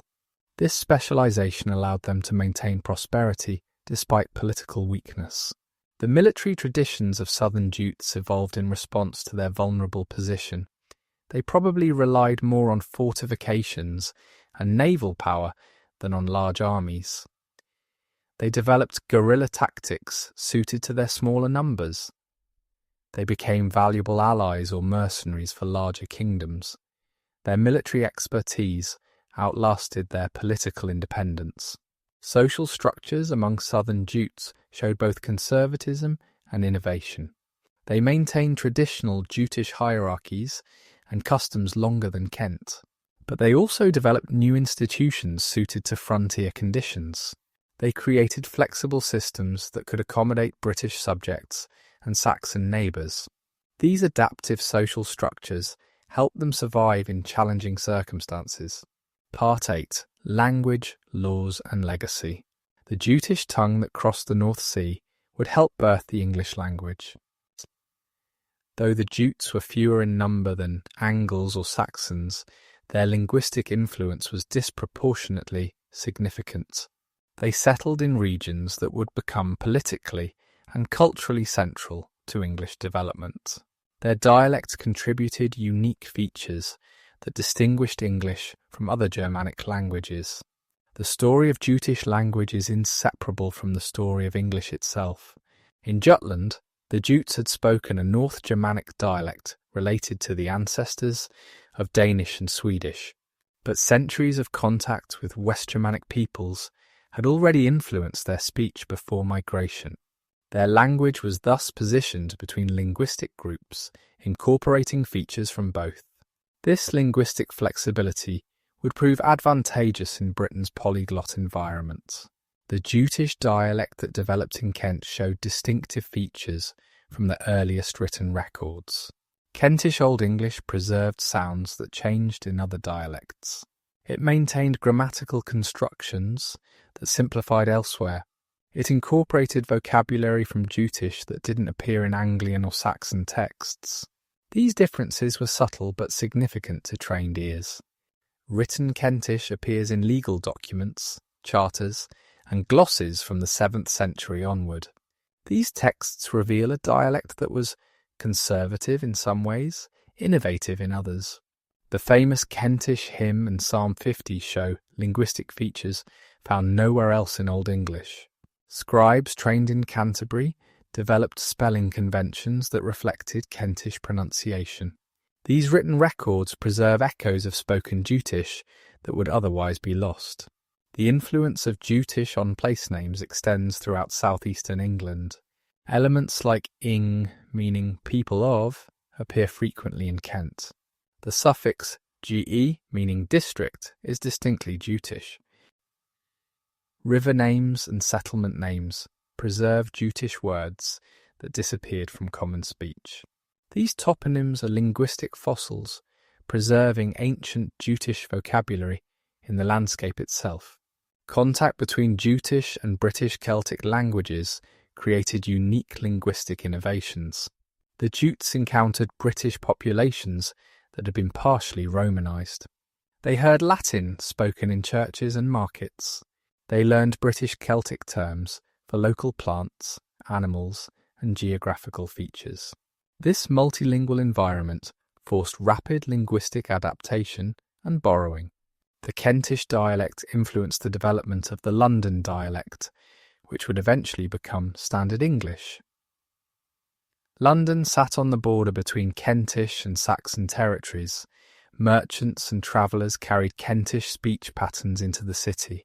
Royal and ecclesiastical connections between Canterbury and London reinforced this influence.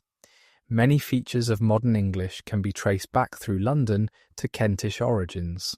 Legal language in Kent showed particularly strong Jutish influence. The laws of Ethelbert and his successors used technical terms derived from Jutish legal tradition.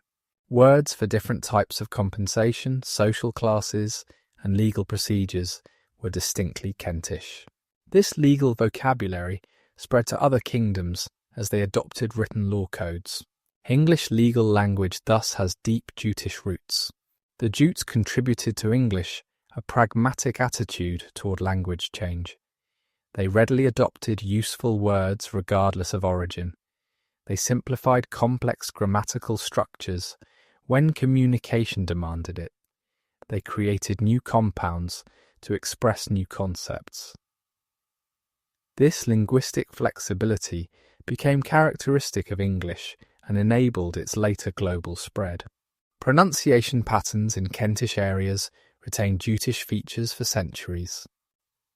Certain vowel sounds were pronounced differently than in other regions. Consonant clusters were simplified in distinctive ways. Intonation patterns reflected Jutish rather than Saxon influence. These pronunciation differences marked Kentish speakers even after dialectal vocabulary converged. The laws established by Jutish kings in Kent were revolutionary in their scope and influence.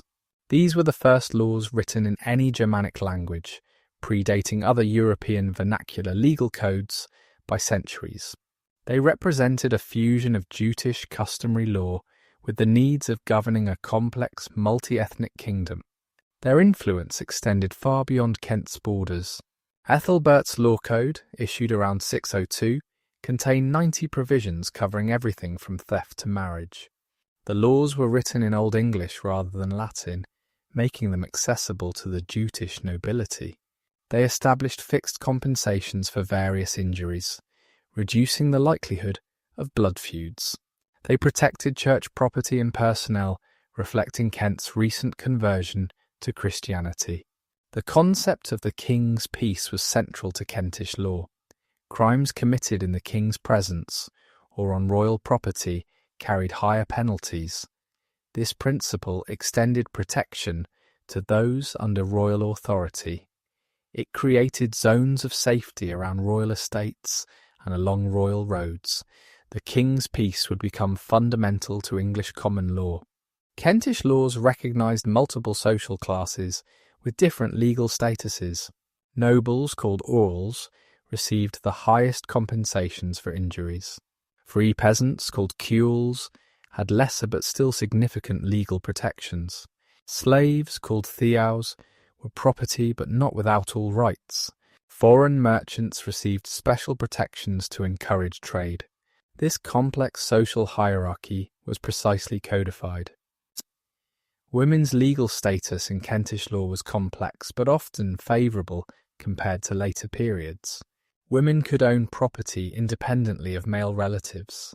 They could inherit land and movable wealth. They could conduct business and appear in legal proceedings. Married women retained some control over property brought to marriage. These provisions reflected both Jutish traditions and practical necessities. The system of vergild, or blood money, was elaborated in great detail.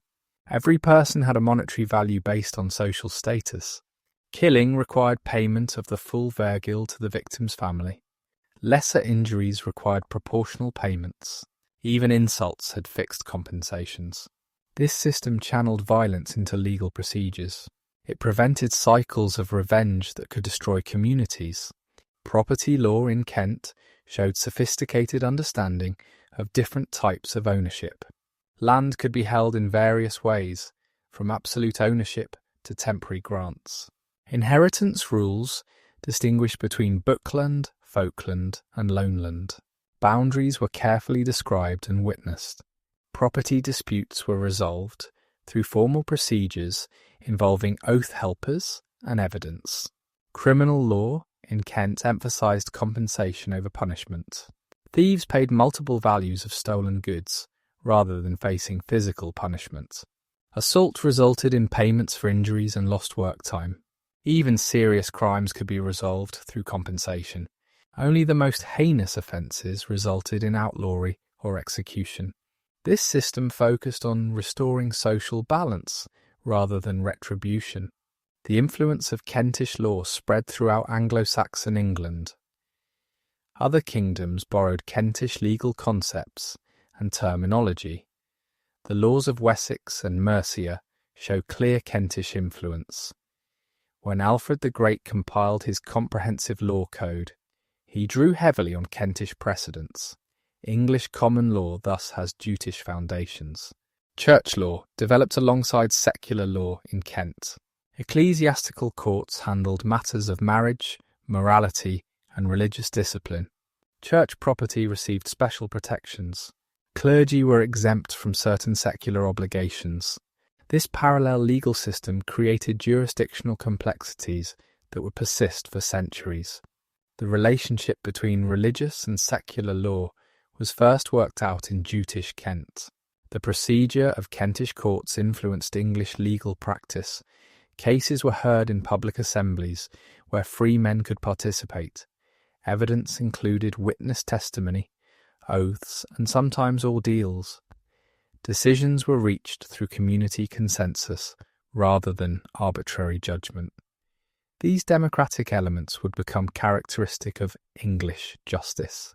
Archaeological evidence illuminates aspects of Jutish culture not preserved in written records. Excavations of Jutish settlements reveal sophisticated understanding of engineering and construction. Water management systems show careful planning. Craft production areas indicate economic specialization. Even garbage pits provide information about diet, health, and daily life. Jutish burial practices evolved significantly during their time in Britain. Early burials followed pagan traditions with grave goods and sometimes ship burials. The conversion to Christianity brought changes, though not immediately. Christian Jutes initially maintained some pagan burial customs. Gradually, Christian burial became standard, though regional variations persisted. Cemetery analysis reveals demographic information about Jutish populations. Life expectancy was short by modern standards, with few people living past 50. Infant mortality was high. Women faced particular risks in childbirth, but those who survived childhood often lived reasonably healthy lives. Bone analysis shows that Jutish populations were generally well nourished. Artistic traditions brought by the Jutes evolved into distinctive Anglo-Saxon styles. Jutish metalworkers created elaborate brooches and buckles decorated with stylized animals. These designs influenced manuscript illumination when literacy spread. The interlaced patterns characteristic of insular art may have Jutish origins. This artistic legacy extends far beyond the Jutish kingdoms themselves. The Jutes contributed to the development of Old English literature, though their specific contributions are difficult to identify. The oral traditions they brought from Jutland influenced the themes and styles of Old English poetry. The emphasis on heroic values, loyalty, and fate reflects Jutish cultural values. Even explicitly, Christian works show influence from Jutish oral traditions. Jutish influence on English architecture extended beyond the migration period. The tradition of timber construction they brought from Jutland evolved into distinctively English styles. Even when stone became the preferred building material, Jutish construction techniques influenced design. The great halls of Anglo-Saxon England descended from Jutish longhouses. Agricultural practices introduced by the Jutes transformed the English landscape. They brought new crops and cultivation techniques from Jutland. They developed systems for managing common lands that would influence English agriculture for centuries. Their experience with marginal lands proved valuable in expanding cultivation. The three-field system may have Jutish origins. The Jutes contributed to English maritime traditions. Their shipbuilding techniques influenced Anglo-Saxon naval development. Their navigation knowledge was preserved and transmitted. Their fishing methods were adopted throughout coastal England. The English emergence as a maritime power had Jutish roots. Religious syncretism in Jutish areas created unique Christian traditions. Jutish Christians maintained some pre-Christian practices reinterpreted in Christian terms. Sacred sites were converted rather than abandoned. Seasonal festivals were given Christian meanings. This syncretic approach influenced English Christianity's distinctive character. The economic innovations of the Jutes had lasting impacts. They developed market systems that connected rural production with urban consumption. They created monetary systems that facilitated long-distance trade. They established craft guilds that maintained quality standards. These economic institutions would evolve, but not disappear. Social structures established by the Jutes influenced English society for centuries. The relationship between lords and followers established in Jutish warbands evolved into feudalism. The concept of bookland, introduced by Jutish laws, influenced property rights. The role of assemblies in governance had Jutish precedents. English society bore Jutish imprints long after Jutish identity faded. Part 9. The Jutish identity through the centuries. As centuries passed, the distinct identity of the Jutes became increasingly complex and contested. They had arrived as a separate people with their own language, laws and customs. But time, intermarriage, and political change gradually blurred the boundaries between Jutish, Anglian, and Saxon. Yet Jutish identity did not simply disappear. It evolved, persisted in certain regions, and left permanent marks on English culture. The 7th century marked the height of distinct Jutish identity in Britain. Kent was recognised as culturally different from other Anglo-Saxon kingdoms. The Isle of Wight maintained its independence and pagan traditions. Hampshire Jutes preserved their separate character. Visitors from other kingdoms noted differences in speech, dress and customs when entering Jutish territories. These differences were sources of pride for many Jutes. Political pressures in the 8th century began eroding Jutish distinctiveness. Mercian overlordship of Kent brought Saxon administrative practices and personnel. The conquest of Wight eliminated an independent Jutish kingdom. Hampshire Jutes were fully absorbed into Wessex. Political unity with non-Jutish kingdoms inevitably led to cultural convergence. Yet local traditions persisted stubbornly. The Viking invasions of the 9th century created new contexts for Jutish identity. Danish Vikings came from the same regions the Jutes had once inhabited. Some Kentish people may have felt cultural affinity with these new invaders. Others emphasised their English identity in opposition to Viking paganism. The Viking Wars forced people to choose sides in ways that transcended old ethnic boundaries. Alfred the Great's unification efforts deliberately minimised ethnic distinctions among the English. His law code drew from Kentish, West Saxon and Mercian traditions without emphasising their origins. His translation programme created a standardised written English that transcended dialects. His vision of a unified English people required downplaying Jutish, Anglian and Saxon particularism. Yet Jutish identity persisted in subtle ways throughout the Anglo-Saxon period. Kentish nobility maintained genealogies tracing descent from Hengist and Horsa. Kentish laws retained distinctive features even when superseded by West Saxon codes. Kentish dialect remained recognisable to speakers from other regions. The archbishops of Canterbury wielded authority that reflected Kent's special status. The Norman conquest of 1066 paradoxically both destroyed and preserved aspects of Jutish identity. Norman French replaced Old English in government and high culture. Anglo-Saxon nobility, including Kentish families of Jutish descent, lost lands and status.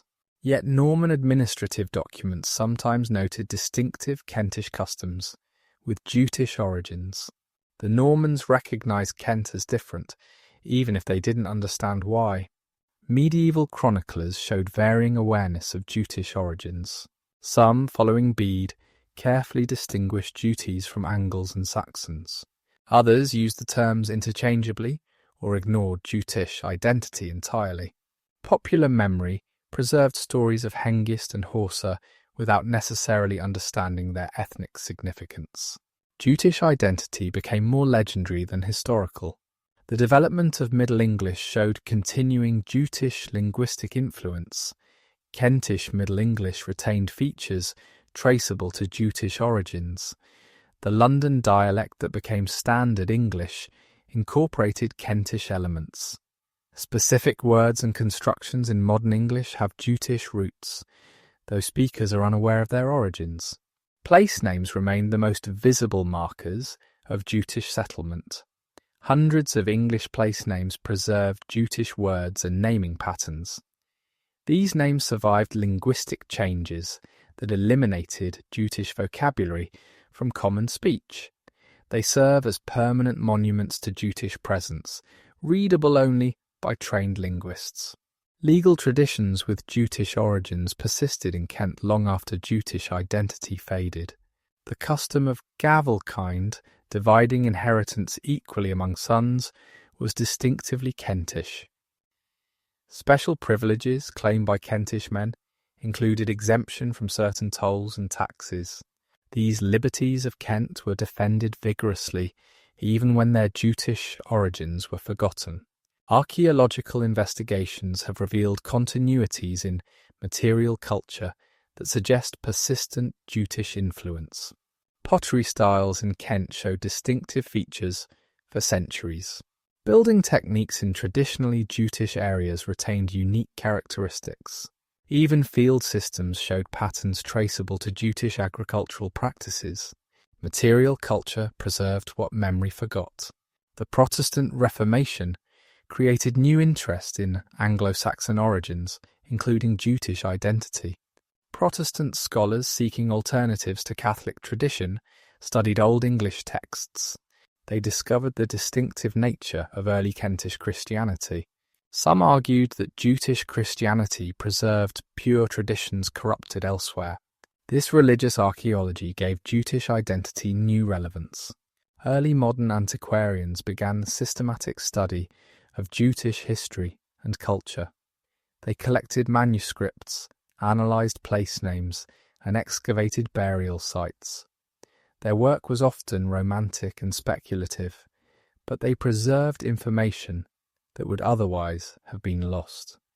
They created narratives of Jutish identity that influenced later scholarship. The Industrial Revolution transformed traditionally Jutish areas beyond recognition. Ancient field patterns were obliterated by urban expansion. Traditional crafts were replaced by factory production. Dialects were overwhelmed by standardized English. Yet industrialization also created wealth that funded archaeological research into Jutish origins. Victorian scholars developed more rigorous approaches to studying Jutish identity. They compared English evidence with Danish and German sources. They analysed language scientifically rather than impressionistically. They excavated sites with increasing care and documentation. Their work established foundations for modern understanding of Jutish culture. The 20th century brought new technologies and perspectives to Jutish studies. Aerial photography revealed ancient settlement patterns. Scientific dating methods established chronologies. DNA analysis began exploring genetic continuities.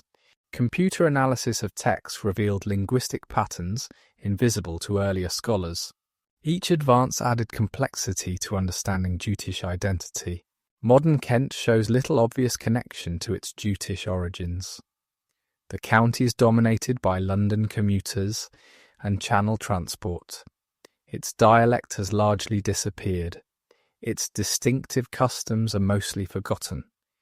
Yet heritage organisations work to preserve and interpret Jutish history. Museums display Jutish artefacts. Historical reenactors recreate Jutish life. The question of genetic continuity with Jutish settlers remains controversial. DNA studies suggest significant Germanic ancestry in traditionally Jutish areas, but distinguishing Jutish from Anglian or Saxon ancestry is nearly impossible. Centuries of population movement have thoroughly mixed genetic lineages. Biological descent from Jutes is probable but unprovable for most Kentish people. Cultural memory of Jutish identity operates at multiple levels. Academic historians study Jutish culture as part of early medieval history. Local historians emphasize Jutish connections to promote regional identity. Popular culture occasionally references Hengist and Horsa without much historical understanding. These different memories serve different purposes. The legacy of Jutish law continues to influence English legal systems. Concepts first articulated in Kentish laws remain fundamental to common law. The emphasis on compensation over punishment has returned in restorative justice movements. The participatory nature of Jutish legal assemblies presage democratic ideals. These influences operate below conscious awareness. Linguistic traces of Jutish remain embedded in English. Beyond obvious place names, Jutish influences appear in pronunciation patterns, grammatical constructions, and vocabulary. The linguistic flexibility that characterized Jutish adaptation to Britain became characteristic of English itself. Every English speaker unknowingly uses Jutish linguistic innovations. Religious traditions with Jutish roots persist in unexpected ways. The independence of Canterbury in ecclesiastical matters reflects Kent's ancient special status. Certain saints venerated primarily in Kent may have Jutish connections. Christian practices that incorporated Germanic elements often had Jutish precedents. These religious continuities transcend denominational boundaries. Economic patterns established by Jutes showed remarkable persistence. Kent's role as gateway between Britain and the continent continues traditions begun by Jutish traders. The importance of southeastern ports reflects geography first exploited by Jutes. Even modern Kent's prosperity partly derives from advantages recognised by Jutish settlers. Social structures influenced by Jutish traditions evolved but didn't disappear entirely. The English emphasis on local governance has Jutish precedents. The balance between individual rights and communal responsibilities reflects Jutish legal thinking. The respect for precedent and custom that characterises English culture has Jutish roots. Modern archaeological discoveries continue to revise understanding of Jutish identity. New excavations reveal unexpected complexity in Jutish settlements. Scientific analysis of artifacts provides insights into daily life. Each discovery adds nuance to simplified narratives. The Jutes emerge as more sophisticated and influential than previously recognised. Contemporary Denmark has rediscovered connections to the Jutes who left for Britain. Museums in Jutland explore the migration period and its consequences.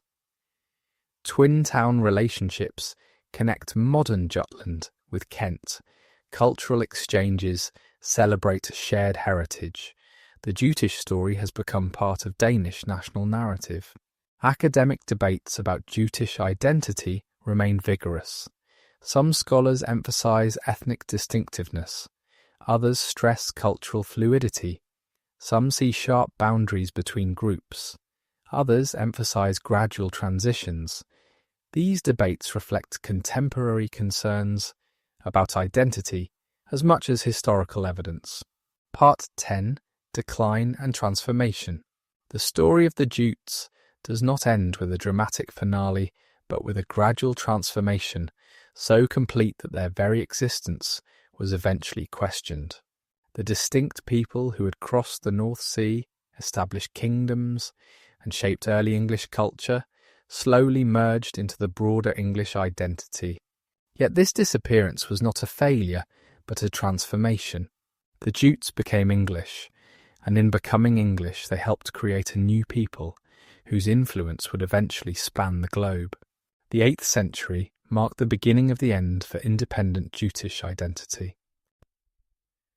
Mercian power expanded southward, reducing Kent to a client kingdom. Offa of Mercia treated Kent as a province rather than an allied kingdom. He appointed his own officials, extracted heavy tributes, and suppressed local traditions that might encourage resistance.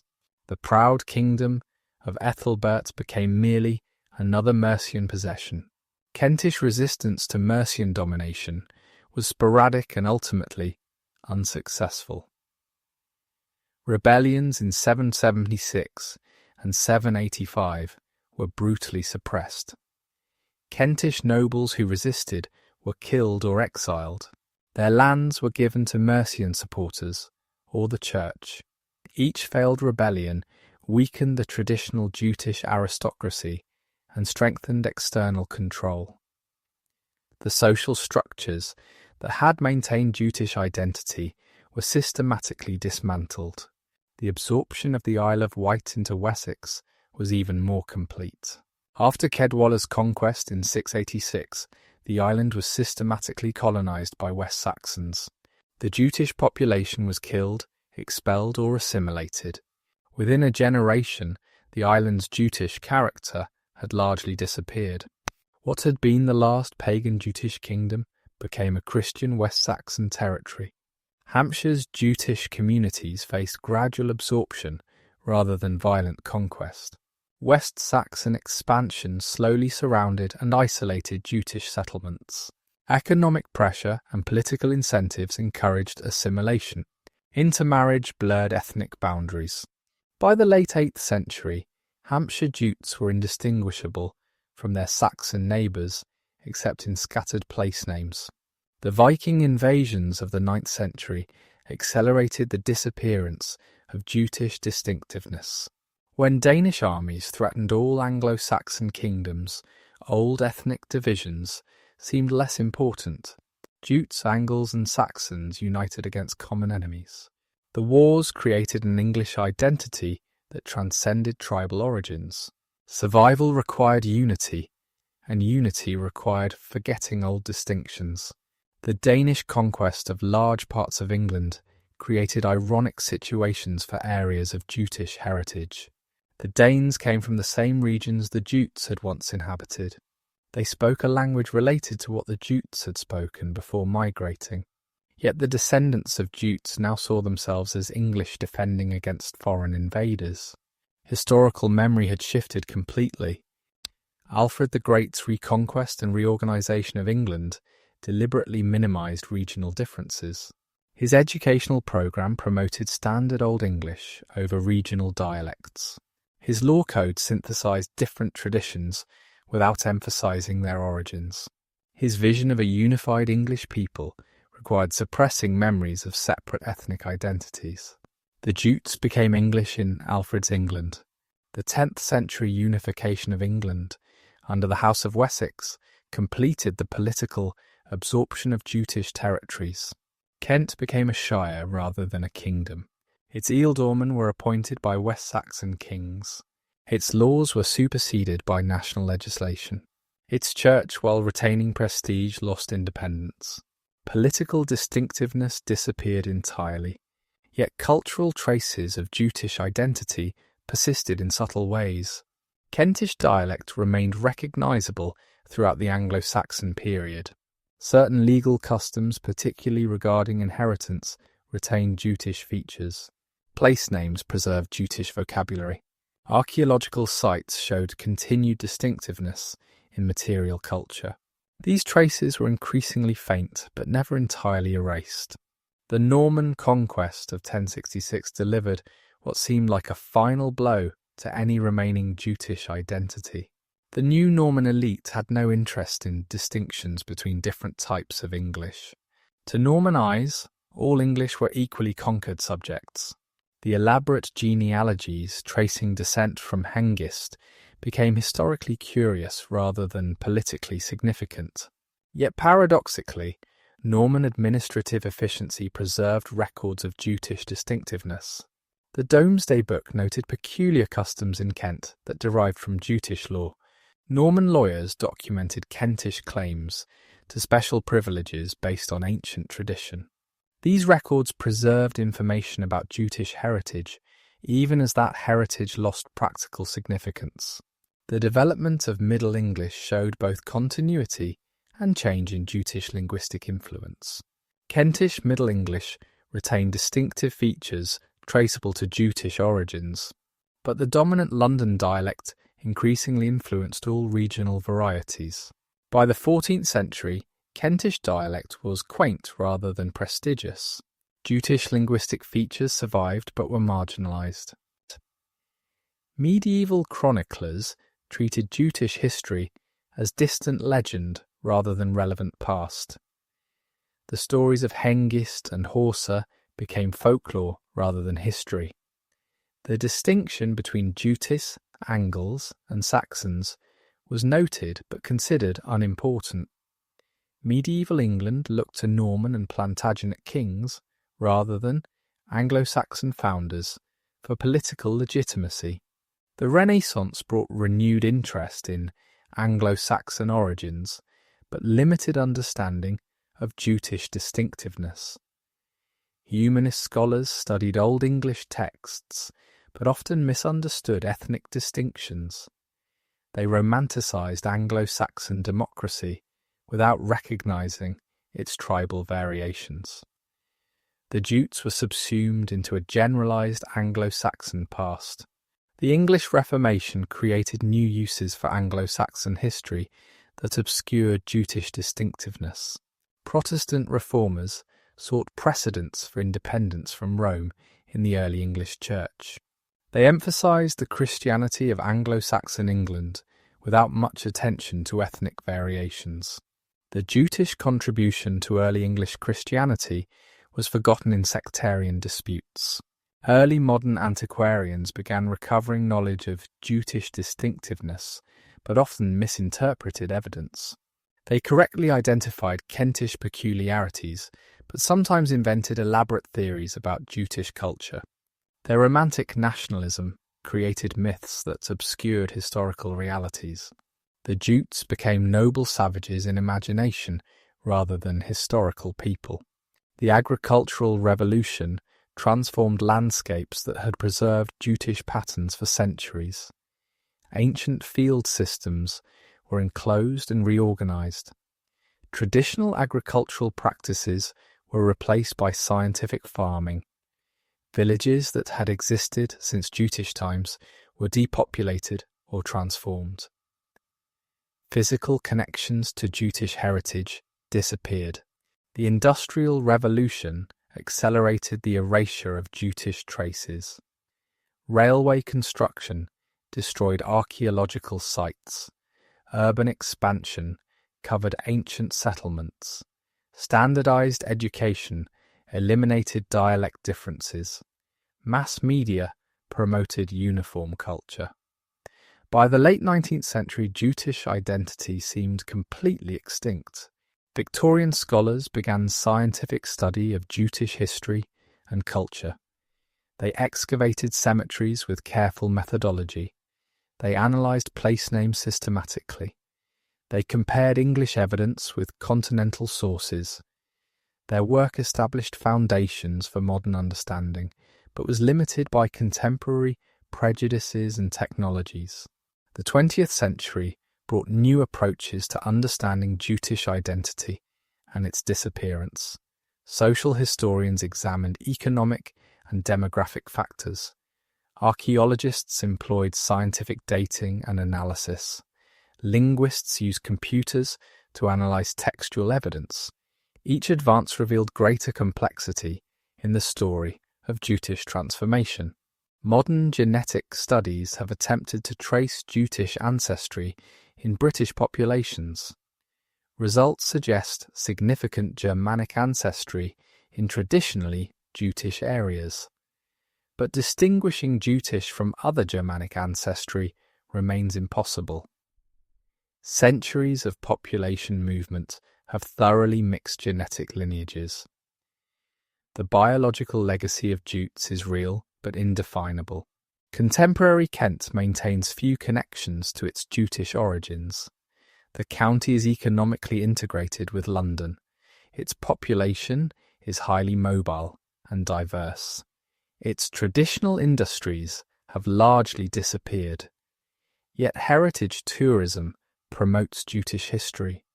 Museums display Jutish artifacts. Some residents take pride in distant Jutish ancestry. The question of when Jutish identity actually ended has no clear answer. Did it end with political conquest in the 8th century? With Viking invasions in the 9th? With Norman conquest in the 11th? Or did it gradually fade over centuries? The answer depends on how identity is defined and measured. The transformation of Jutes into English was not unique. Angles and Saxons underwent similar processes. Regional identities merged into national identity. Tribal societies became a unified kingdom. This transformation was necessary for England's emergence as a major European power. The loss of Jutish distinctiveness was the price of English greatness. Yet the Jutish contribution to English culture remained fundamental even after Jutish identity disappeared. English law retained Jutish concepts. English language incorporated Jutish elements. English Christianity reflected Jutish syncretism. English commerce built on Jutish foundations. The Jutes disappeared by becoming essential to Englishness itself. The story of Jutish decline is also a story of successful adaptation. The Jutes did not disappear through failure, but through success. They established viable kingdoms. They created lasting institutions. They contributed to a new composite culture. They became founding members of the English people. Their transformation was triumph, not tragedy. Modern scholarship continues to discover new aspects of Jutish influence. Each archaeological excavation adds details. Each linguistic analysis reveals connections. Each genetic study suggests continuities. The Jutes may have disappeared as a distinct people, but their legacy continues to shape Britain. The memory of the Jutes serves different purposes for different groups. Academic historians use them to understand migration and state formation. Local historians emphasize them to promote regional identity. Heritage organizations preserve their sites and stories. Each group constructs its own version of Jutish memory. The Jutes remind us that ethnic and cultural identities are fluid rather than fixed.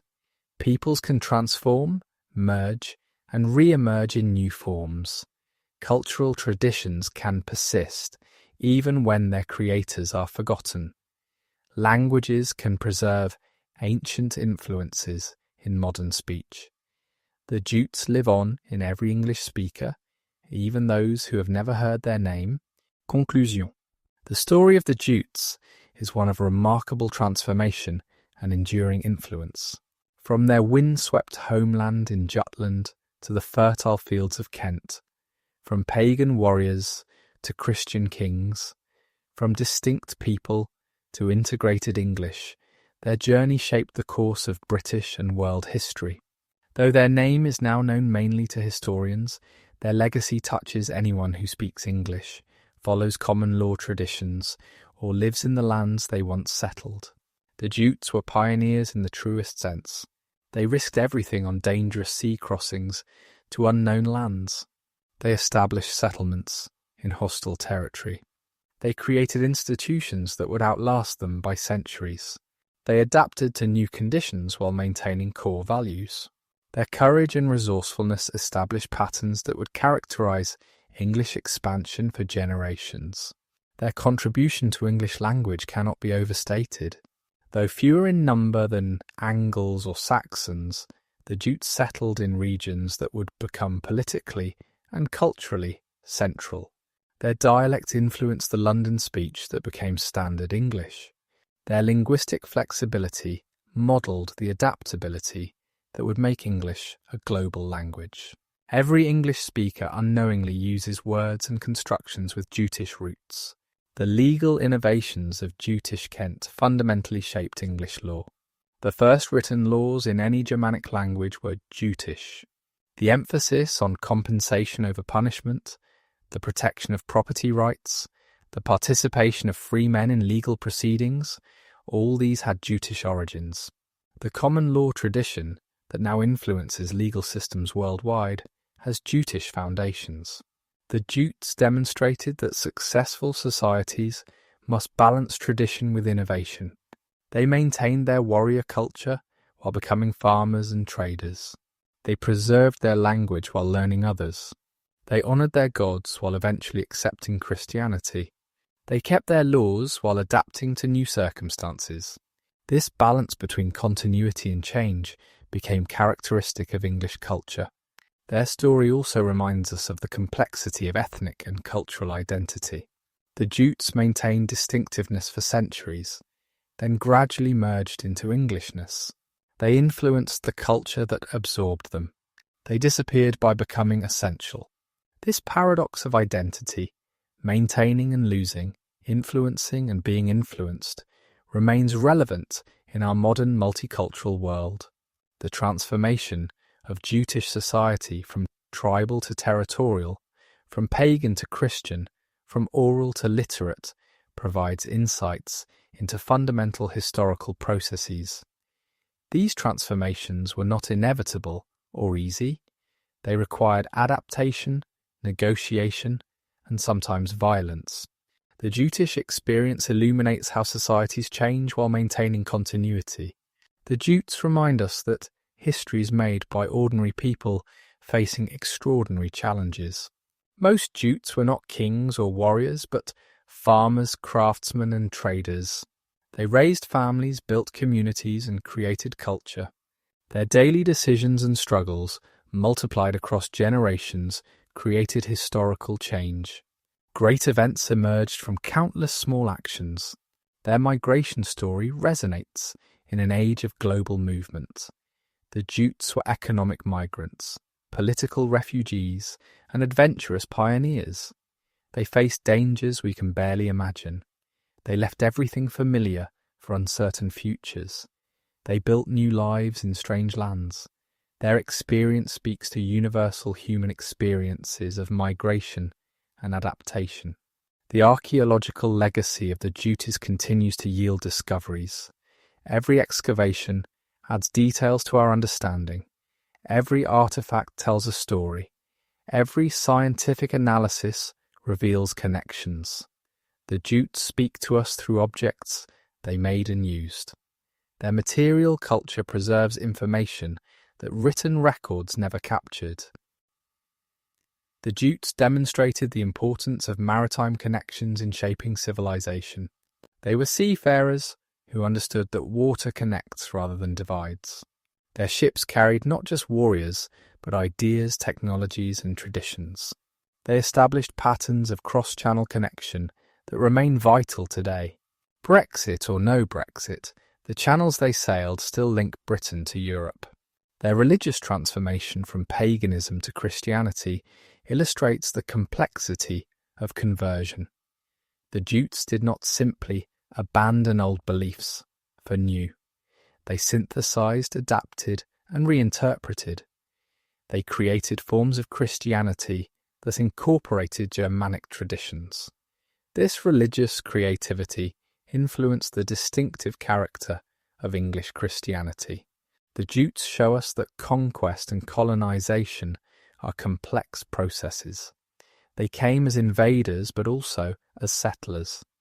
They displaced some British populations but integrated with others. They imposed their culture but also adopted local practices. The simple narrative of conquest obscures the messy reality of cultural interaction and exchange. Their political innovations contributed to English constitutional developments. The Jutish emphasis on assemblies and consultation presaged parliamentary traditions. Their concept of kingship limited by law and custom influenced English monarchy. Their balance between central authority and local autonomy shaped English governance. These political traditions, filtered through centuries, influenced democratic systems worldwide. The story of the Jutes reminds us how much we don't know about the past. Despite centuries of scholarship, many questions remain unanswered. How many Jutes actually migrated? How distinct were they from Angles and Saxons? How long did Jutish identity persist? These uncertainties remind us that history is interpretation, not just facts. The Jutes exemplified the warrior culture that characterized early medieval Europe. Their values of courage, loyalty, and honour shaped aristocratic culture for centuries. Their epic traditions influenced medieval literature. Their military innovations contributed to European warfare, yet they were more than warriors, creating peaceful and prosperous societies. Their economic contributions laid foundations for English prosperity. They established trading networks that connected Britain to continental markets. They developed agricultural systems that increased productivity. They created craft traditions that produced both utility and beauty. Their economic legacy outlasted their political independence. The Jutes demonstrated resilience in facing existential challenges. Climate change, overpopulation, and political pressure forced them from their homeland. Dangerous seas, hostile populations, and uncertain futures awaited them in Britain. Yet they not only survived but thrived. Their resilience in adversity provides inspiration across centuries. The gradual disappearance of Jutish identity illustrates how peoples transform rather than simply vanish. The Jutes became English, contributing essentially to the new identity. Their customs, laws, language, and genes persisted in new forms. They achieved immortality through transformation. This process of ethnic transformation remains relevant in our contemporary world. The Jutes remind us that small groups can have enormous historical impact. They were never numerous compared to world populations. They controlled relatively small territories. They existed as a distinct people for a limited time. Yet their influence shaped the development of English culture that would eventually span the globe. Their story is one of successful adaptation. The Jutes adapted to new lands, new neighbours, new religions, and new political realities. They changed while maintaining core values. They influenced while being influenced. Their adaptability enabled not just survival, but success. This adaptability became characteristic of the English-speaking peoples they helped create. The memory of the Jutes serves as a bridge between prehistoric and historic Europe. They emerged from the prehistoric Germanic world. They entered the historic period through Roman and later English sources. They illustrate the transition from oral to literate culture. Through them, we glimpse the transformation of European civilization. Finally, the Jutes remind us that history is human. Behind the kings and battles, laws and languages were real people living real lives. They loved and lost, hoped and feared, worked and celebrated. They faced challenges with courage and creativity. They built something lasting from uncertain beginnings. Their humanity speaks across centuries. The entire story of the Jutes, from their origins in ancient Jutland through their migration to Britain, from their establishment of kingdoms to their transformation into English, represents one of history's great adventures. They began as one of many Germanic tribes struggling to survive in harsh northern lands. They ended as fundamental contributors to a culture that would influence the entire world. Though the Jutes as a distinct people have long since vanished, their legacy endures in countless ways. In the English language that billions speak, in legal traditions that structure societies, in place names that dot the landscape, in genetic heritage that flows through millions, in archaeological sites that reveal their lives. The Jutes achieved a unique form of immortality. They live on by having become us.